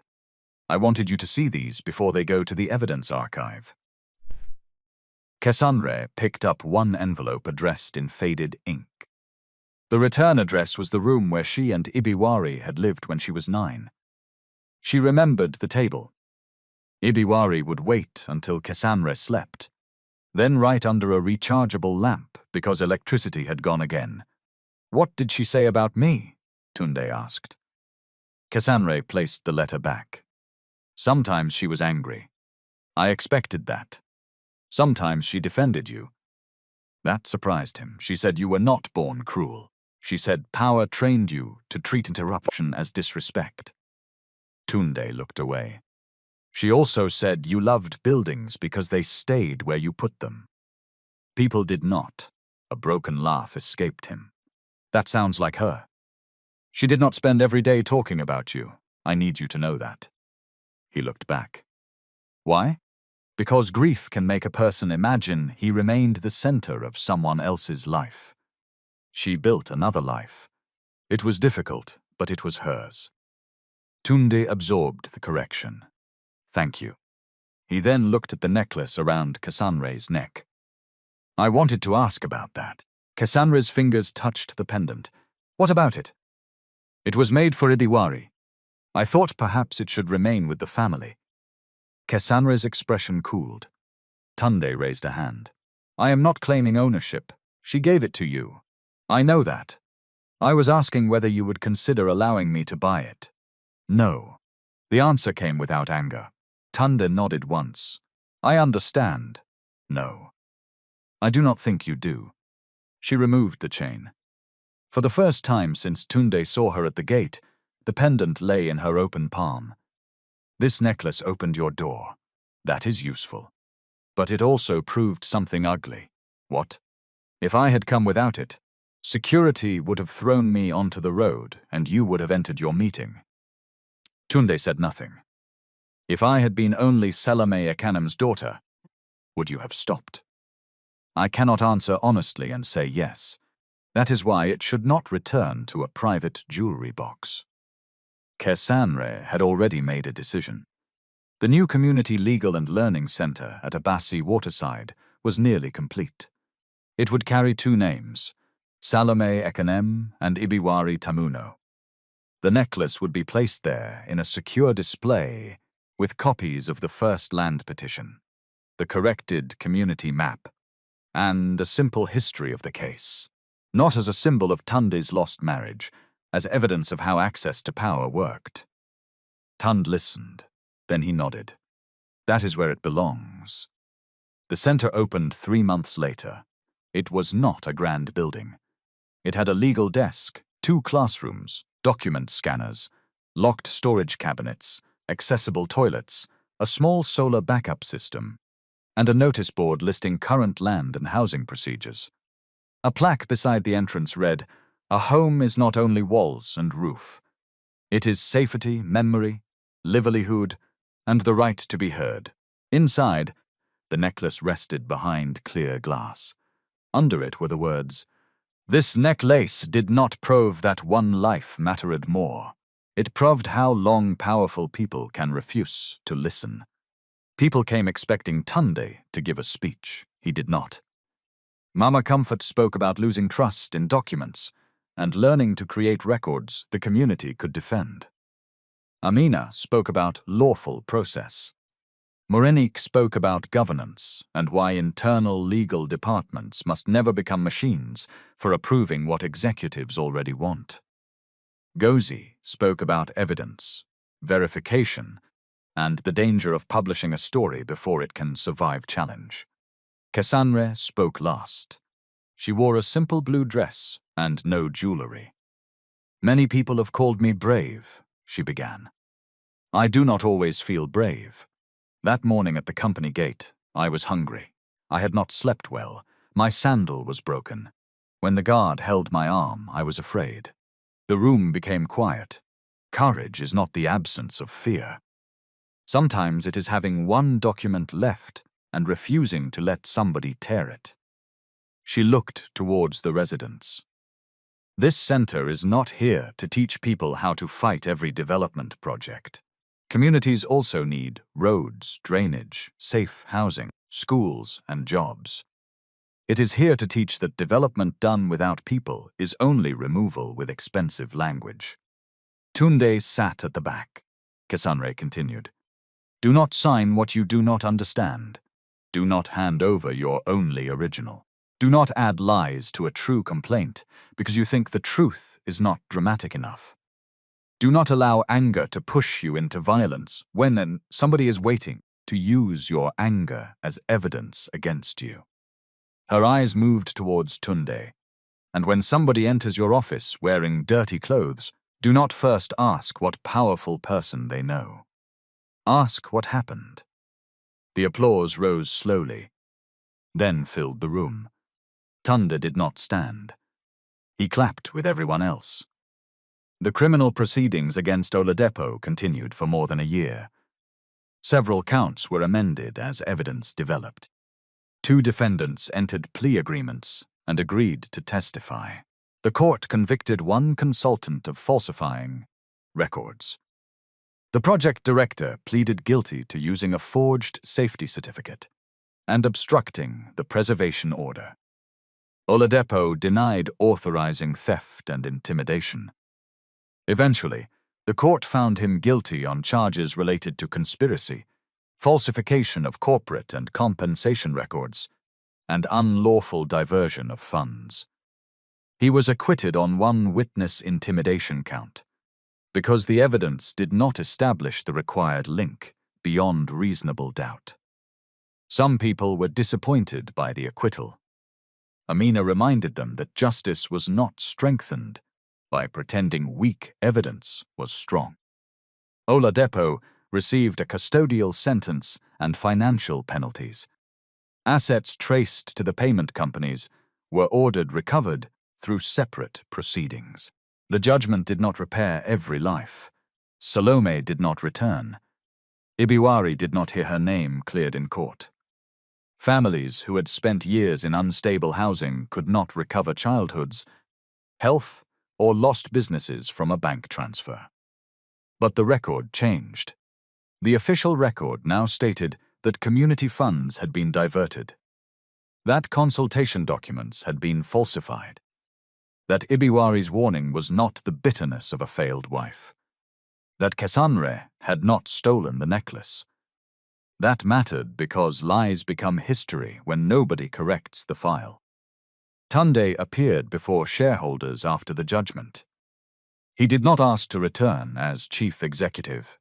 He supported changes requiring independent review of large displacement projects, direct board access for whistleblowers, public disclosure of resettlement frameworks, and conflict of interest rules for family-controlled committees. He sold one of his luxury properties and added the proceeds to the remediation reserve. Critics called it image repair. Perhaps part of it was. Human motives are rarely clean. Cassandra did not require perfect motives before accepting useful reform. She only required that reform be measurable. How many claims have been paid? How many remain? How many displaced families entered temporary housing before removal? How many complaints were resolved? Who audits the numbers? Whenever Tunde spoke in moral language, she brought him back to data. He began to appreciate it. One evening, nearly 2 years after the morning at the gate, Tunde visited the center without notifying anyone. A class was in progress. Cassandra stood before a whiteboard, explaining the difference between an attendance sheet and a consent form. Your presence at a meeting does not automatically mean you agreed to every proposal, she told the group. But read the heading before you sign, because sometimes one paper is presented as another. Tunde waited outside until the class ended. Cassandra found him by the necklace display. You came alone. I am learning. What do you need? He smiled faintly. You always ask that as if I am another claimant. Everybody comes with something. I came to return this. He handed her a thin folder. Inside was the original design sketch for the necklace. Ibiwari had drawn the two hands and small house. Beneath it, she had written the words later engraved on the back. No home is truly built until every life inside it is respected. Cassandre looked at the sketch for a long time. Where did you find it? Among the letters. She opened the display case with the center administrator's key and placed the sketch beside the necklace. Tunde watched her close the glass. I spent years thinking I lost Ibiwari because she betrayed me, he said. Then I thought I lost her because my uncle deceived me. Both stories allowed me to remain innocent, and now I think I lost her because when truth became inconvenient, I asked whether she was loyal instead of asking whether she was right. Cassandre leaned against the display. That is probably closer. Do you think she would forgive me? I cannot speak for a dead woman. The answer hurt, but it was honest. Cassandre added, she wanted the records opened. You helped open them. That does not rewrite what happened between you. I know. You ask, what to do now? Yes. She looked towards the classroom, where residents were stacking chairs. Next time somebody without clean clothes enters your office, listen before asking what they want from you. Tunde nodded. And after listening, check the evidence. He laughed softly. Of course. They walked outside. The upgraded drainage channel ran along the main path. Some original houses remained, reinforced and connected to sanitation lines. Farther away, new low-rise housing blocks stood on safer ground. They were not mansions. There were complaints about water pressure, maintenance fees, and allocation delays. Life had not become perfect. That was another sign the change was real. Children played football beside the center. Mama Comfort sold smoked fish from a new stall. Edet worked with the community mapping team and still argued too loudly during meetings. Morenik had left Alad Meridian to build a governance advisory practice. She trained legal teams to recognize when protecting an organization required confronting its leaders. Gozi's investigation won awards, but he continued visiting because the implementation story mattered more than the scandal that attracted cameras. Amina kept filing motions whenever deadlines slipped. Cassandre completed her degree with strong results and began postgraduate training in housing policy and land administration. Nobody made her a CEO. Nobody discovered that she was secretly wealthy. She did not marry into the Allard family. Her victory was more demanding than a fairy tale rescue. She recovered her name. She finished her education. She helped people create systems that did not depend on the mood of one powerful man. And Tunde learned that redemption was not a moment when the public applauded him. It was the discipline of surrendering control, correcting records, paying what was owed, and remaining present after the cameras left. Some people will say Tunde was also a victim because his uncle deceived him. I do not see the story that way. Deception explains part of his failure. It does not erase responsibility. He had authority to ask questions. He had a wife asking him to investigate. He had reports prepared by people with interests in the outcome. He chose the version of events that protected his ambition and his pride. What changed him was not discovering that Cassandre belonged to him. She did not. What changed him was discovering that a person should not need to belong to the powerful before her suffering becomes credible. That is the lesson of the necklace. It was valuable, but its gold was never the most important thing about it. The important thing was what happened before people saw it. A young woman stood at a gate with evidence in her bag. Her clothes were dirty, so people laughed. She had no address, so people treated her as if she had no identity. She had no title, so people assumed she had no knowledge. Only when a rich man recognized something around her neck did the doors open. Respect should have opened those doors first. A human being does not have to be a CEO's daughter, a billionaire's relative, a useful witness, or the owner of an expensive object to deserve safety and attention. Dignity is not a reward for people who can prove their value to us. It is where every honest conversation should begin.